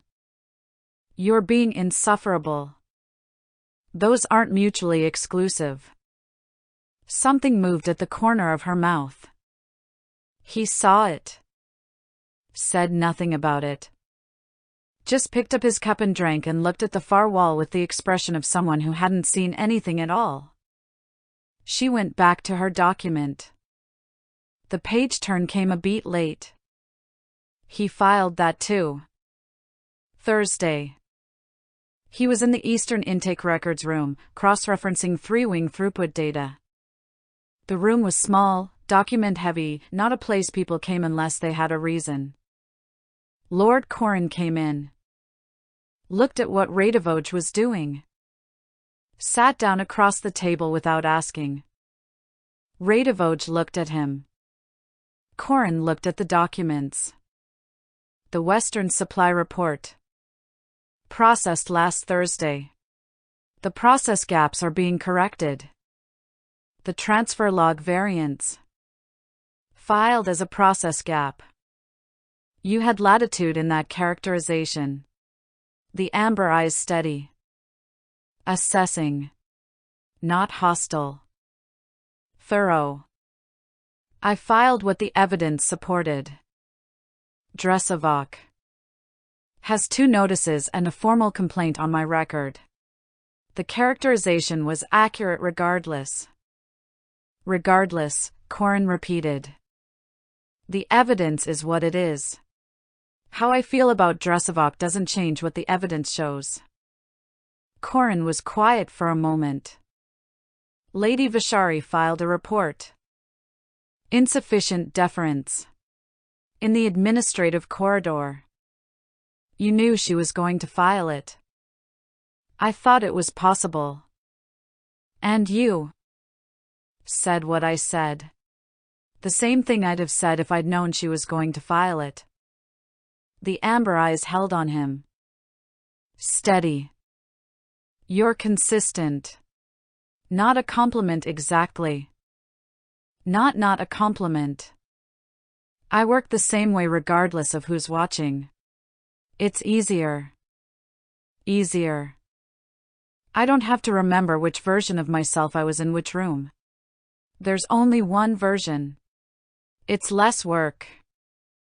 Something moved in the amber eyes. Vishari's report. I read it. I know. Your authorization code was in the access log. Corin stopped. You check the access logs. I have access to the oversight system. Document access is logged. I review it. You review who reads your reports. I review who reads all oversight documents. Mine and others. It tells me what people are paying attention to. A silence. Corin sat with it, not uncomfortable, just thinking. What does it tell you that I read both documents? That you're comparing them. The Vashari report and the Western Supply report. You want to know if the person who wrote one is the same person who generated the other. A pause. I am. Corin looked at him for a long moment. The previous intake coordinator. I reversed her appointment. I heard. She was competent. Technically. Politically unsuitable. To the senior branch's interests. You know that too. Orvin told me. I'd rather know than not. Corin absorbed that. Leaned back slightly. And knowing it, you're still here. Still operating the same way. I file what the evidence supports. I use the correct channel. I do the job. He looked at Corin directly. If that's politically unsuitable to the senior branch's interests, then that's a conversation for another day. Today I have 3 wings of intake records to cross-reference. The amber eyes went very still. Then something happened in them. Past recalibration. Somewhere else. The previous coordinator tried to find out what I wanted to hear. I don't know what you want to hear. I know what the records show. And if they're different, then you hear what the records show. What you do with the gap is your problem. A very long silence. Corin looked at the intake records spread across the table. The 3-column comparison, 3 wings, the throughput data laid out so the discrepancies were visible at a glance. This is efficient. The way he said it was different from the earlier tone. Still measured. But different. The 3-column format makes the variance visible without reading each wing separately. Saves the reviewer about 40 minutes. You designed this format. The standard format puts each wing in a separate document. You have to read all 3 to compare. That's redundant. The standard format has been in place for 11 years. I know. It's still redundant. Something moved at the corner of Corin's mouth. Not a smile exactly. The shape that precedes one that doesn't fully arrive. You're going to file a process improvement submission about the reporting format. Already drafted. Goes in end of week. Of course it does.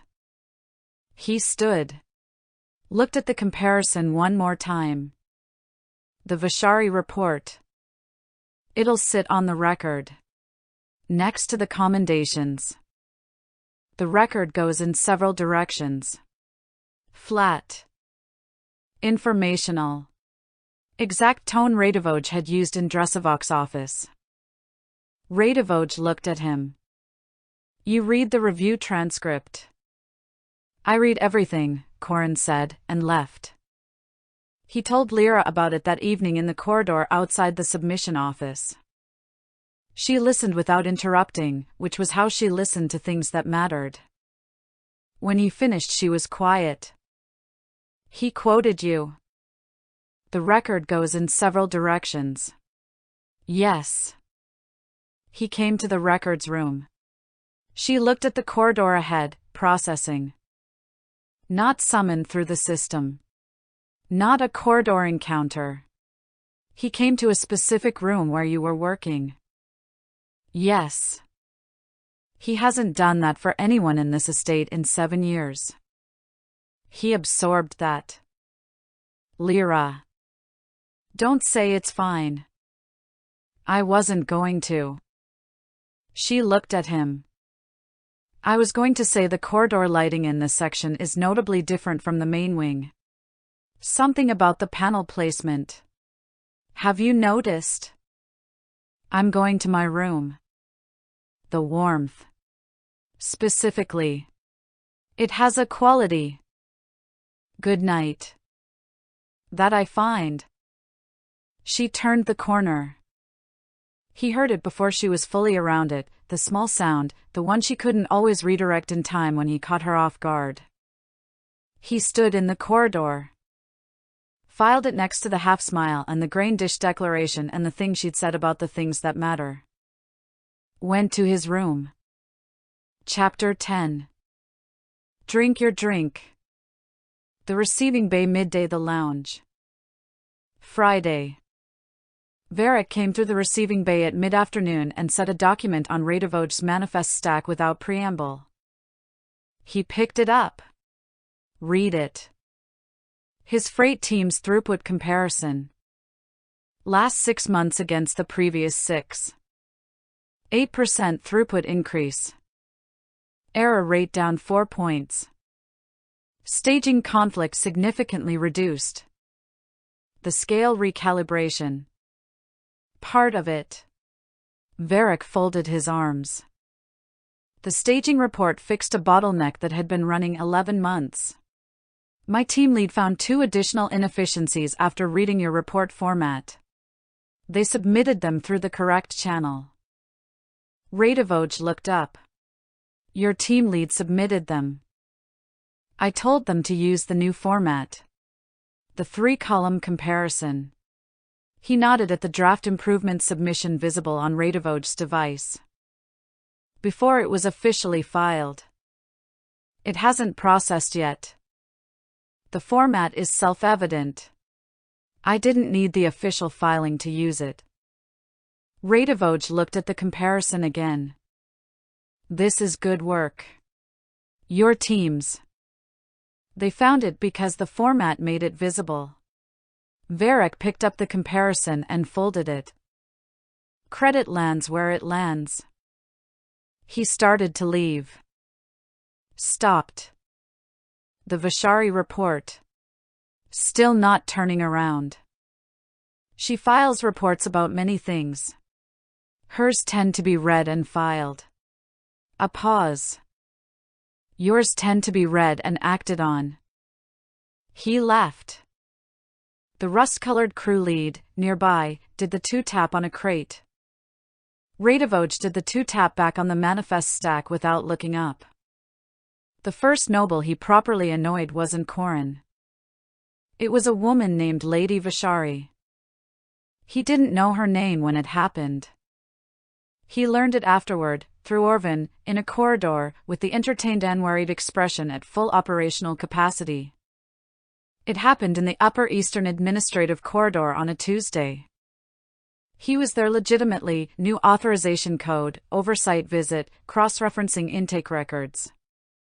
He had his device and his secondary manifest and the particular focused energy of someone doing a task that required actual attention. Lady Vishari came through the corridor with 2 attendants and the bearing of someone who moved through spaces expecting them to adjust around her. She stopped when she saw him. This section is administrative. To him specifically, which meant she'd clocked he wasn't service staff. But the tone was the one reserved for people who were almost not service staff. He held up the authorization device. Cross-section oversight. Intake records audit. I'll be done in about 20 minutes. She looked at the device.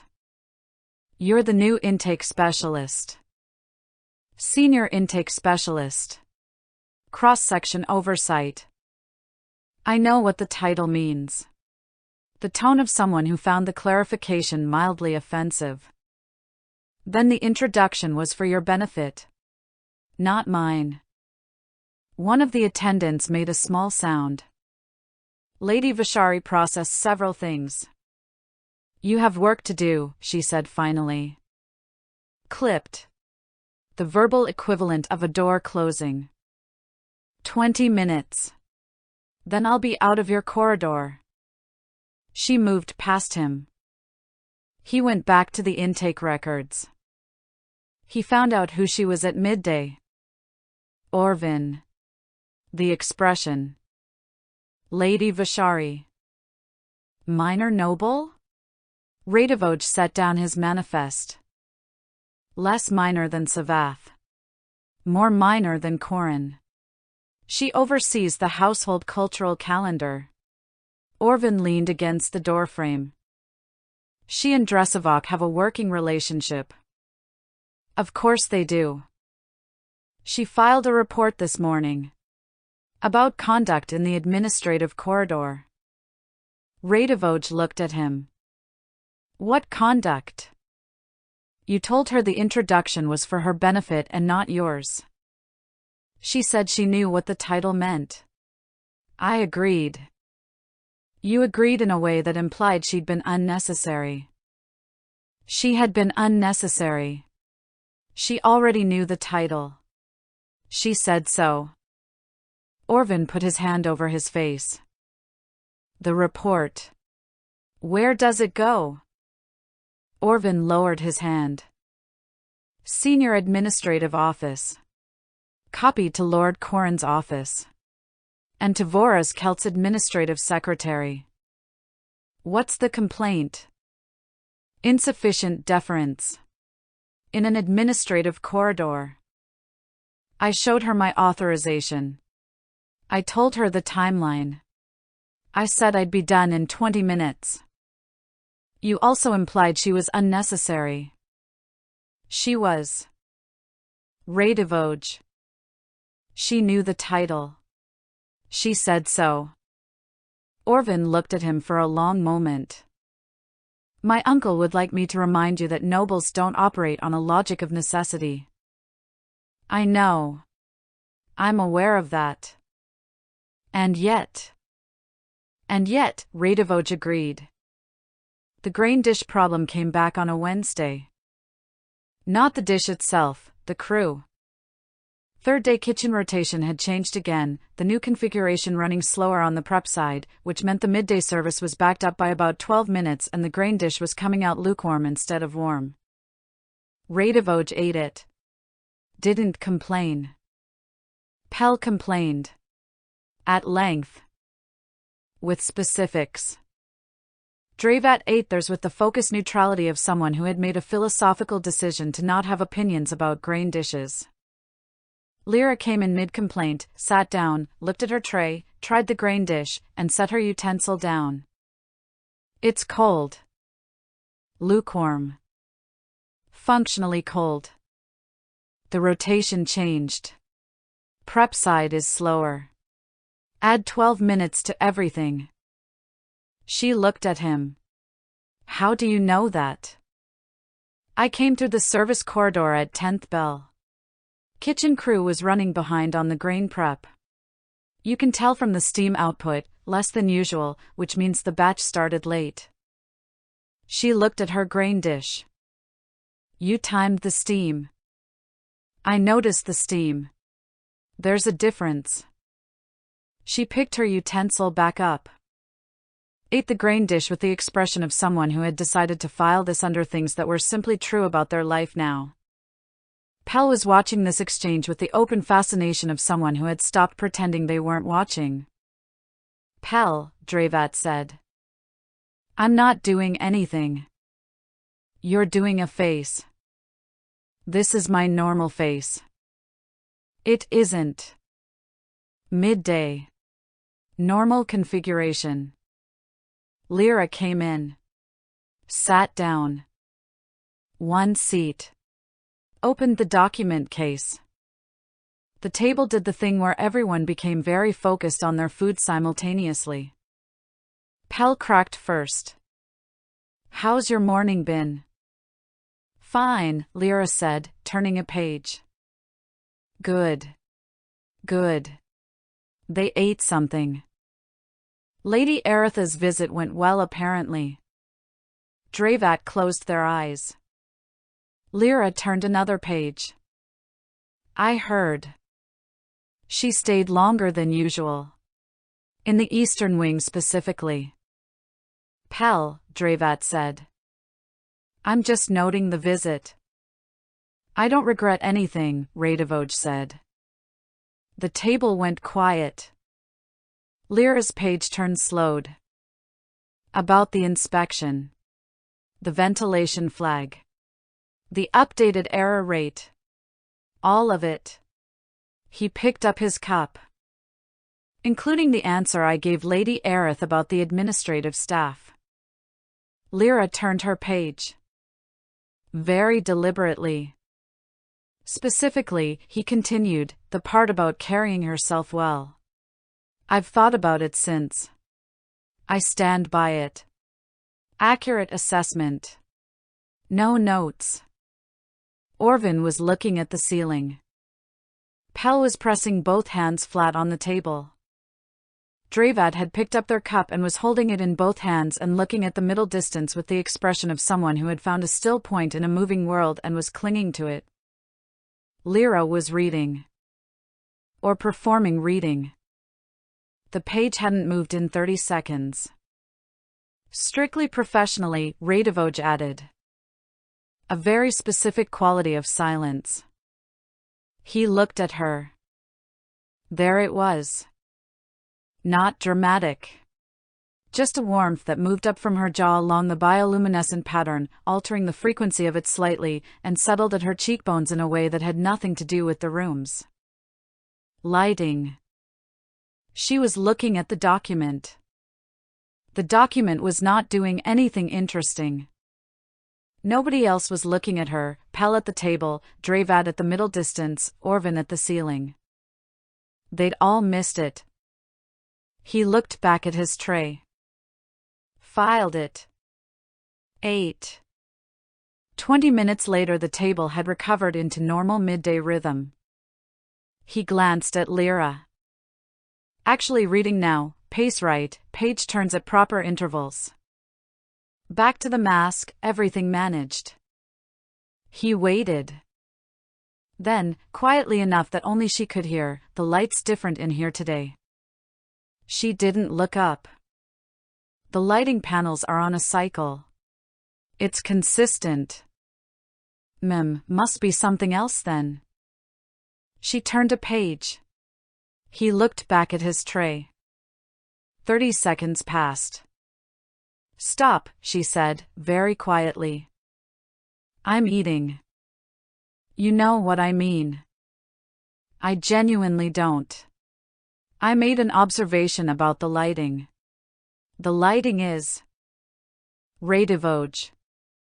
Notably different today. Warmer somehow. Hard to explain. She turned a page. Deliberately. Controlled. Precise. Giving nothing away. Except the bioluminescent pattern at her jaw had done the thing again. He smiled at his tray. End of day. He was in the submission office, routine correction, last of the week, when he came out and she was in the corridor. Not reading. No document. Just standing at the corridor junction with her arms folded and the expression of someone who had been working up to something since midday and had gotten there. He stopped. She looked at him. The oversight position. The scope includes cross-channel submission authority. Yes. Which means you'll have access to the Household Directorate channel directly. Yes. Without co-submission. Yes. She held his gaze. You don't need me anymore. Flat. Informational. Not self-pitying, just laying a fact down to see what he did with it. He looked at her. For the channel. For the channel. Right. She held his gaze. He held hers. The grain dish tomorrow. Rotation changes back to the original crew. It'll be warm again. She stared at him. Thought you'd want to know. That's not, she started. And the ventilation in the third quadrant. The seasonal cycle variance your mother escalated. Maintenance closed the ticket yesterday. It's back in range. Radivoge. The format variation approval. Korath filed it under both our designations. It runs through end of fiscal cycle. Another 4 months. She was looking at him with the expression that had moved past the mask entirely. The direct one. The real one. I'm listing things, he said pleasantly. I can see that. Things that still involve you. For reference. She looked at him for a long moment. The bioluminescent pattern was doing the thing. Not tired. Hadn't been the tired one in weeks. The light in this corridor, he said. Don't. Notably. I will walk away. Warmer than usual. Something about. Good night, she said, and turned. The seasonal shift. Probably.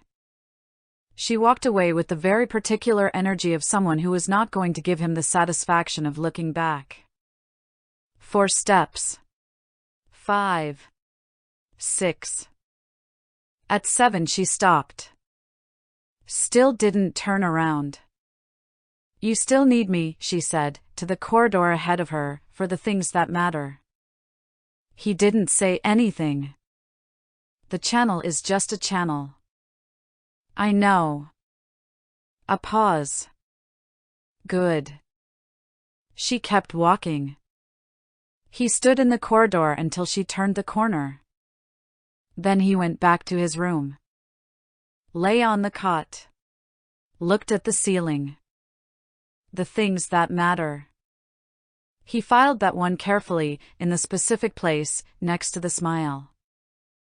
Normal table. Normal rhythm. Pal mid-sentence about something from the morning rotation. Lyra came in. Saturday. 1 seat. Opened the case. The grain dish blow-up came on a Thursday. 8. Read. He ate. Watched the room. Normal. Then, the drink today. She didn't look up. What about it? Slightly cool. It's fine. Compared to yesterday's. It's fine. The temperature specifically. I will eat the grain dish, she said, setting her utensil down with precise care, in silence. Without commentary. From anyone. I was talking about the drink. In silence. He looked at his tray. Noted. She ate the grain dish. He ate his food. 40 seconds. It is slightly cooler than yesterday. She set her utensil down. Pell pressed both hands over their mouth. Dravat looked at the ceiling. Orvin turned his chair slightly away and appeared to be reading the far wall. Radivoge looked at Lyra with the expression of a man who had said a perfectly reasonable thing about a drink and could not account for the reaction. What? She stared at him. What did I say? Pell's sound got louder.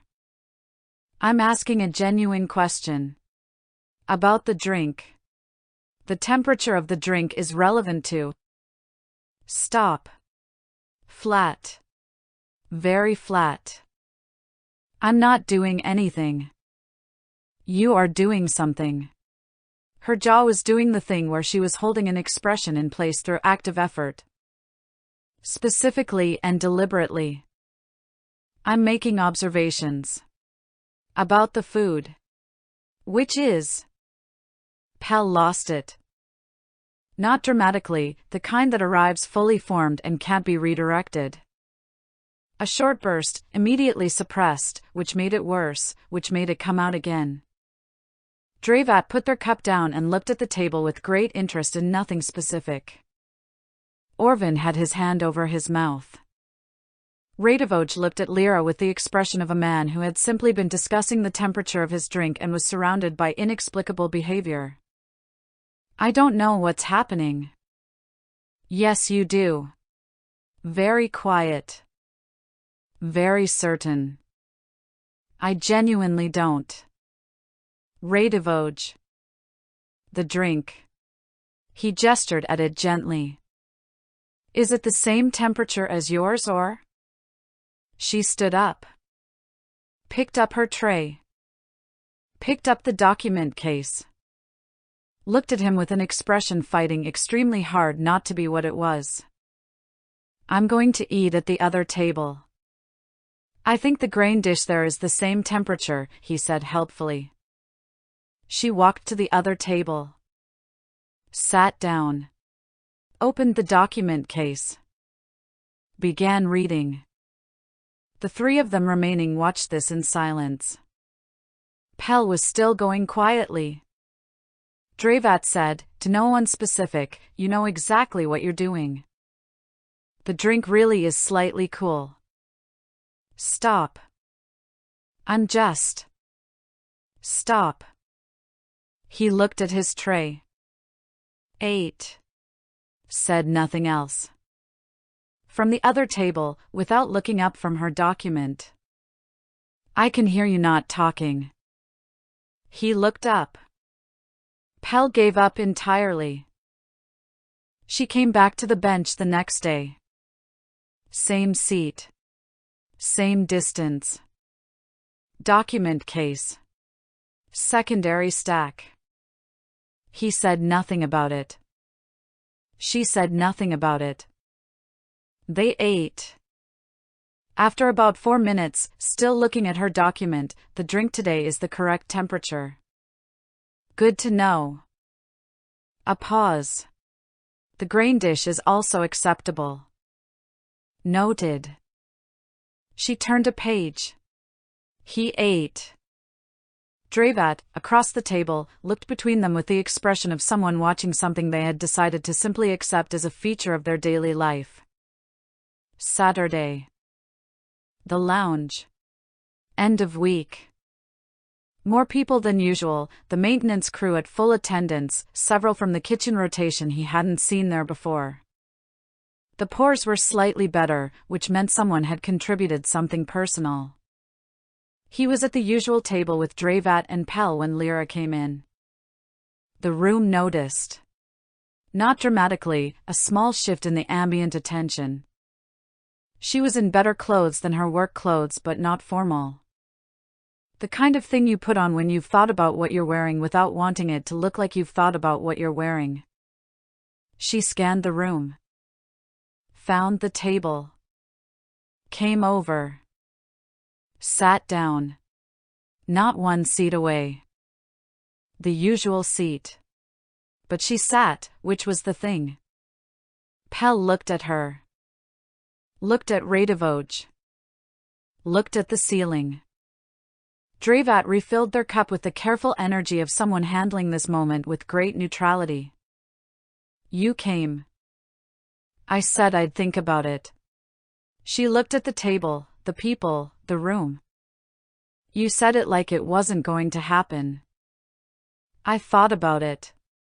And then it happened. He slid the pour toward her. She looked at it. Took it. Tried it. It's better than the standard issue. Someone contributed something personal.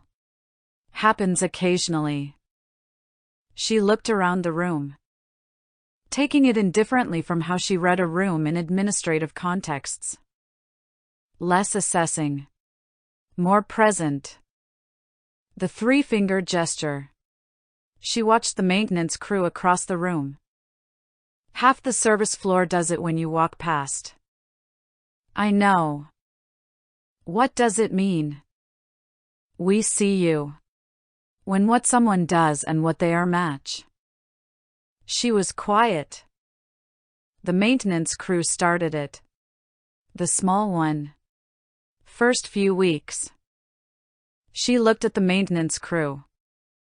Back at her cup. Does anyone do it for? Two of the bay floor crew. When you come through the receiving wing. She looked at him. He was looking at his cup. You noticed. I notice things. Occupational habit. She was quiet for a moment. The lounge settled around them, louder now, the end-of-week loosening, someone from the kitchen rotation starting something that was going to become a story involving a significant quantity of third-day grain dish preparation gone wrong. The lighting in here, Radivoj said. Don't. Immediately. Warm. Notably. I came to the lounge. Voluntarily. She looked at him steadily. And you're consistent. Reliable. I told you. It's less work. She looked at him. He looked back. The light, in this specific room, at this specific hour, has a quality. Radivoj. Her voice had the quality of the mask holding something in place and not entirely succeeding. That I find. If you finish that sentence, I will leave and not come back. He closed his mouth. She held his gaze. He held hers. Good. She picked up her cup. Now drink your drink. He drank his drink. She drank hers. The lounge ran warm around them, people and noise and the particular comfort of a week that was over. Pell deep in conversation with someone from the kitchen rotation. Dravat actually talking, more than usual, the end of the week loosening something in them too. This is good. Lyra was looking at the room. He looked at her. She wasn't looking back. Still watching, the maintenance crew doing the gesture at each other as a joke now, Pell laughing, Dravat's version of animated which was simply less still than usual. Yeah, he said. She didn't look at him. He didn't look at her. They sat in the warm light and drank their drinks and said nothing else for a while, which was its own kind of information, filed in the specific place, next to everything else.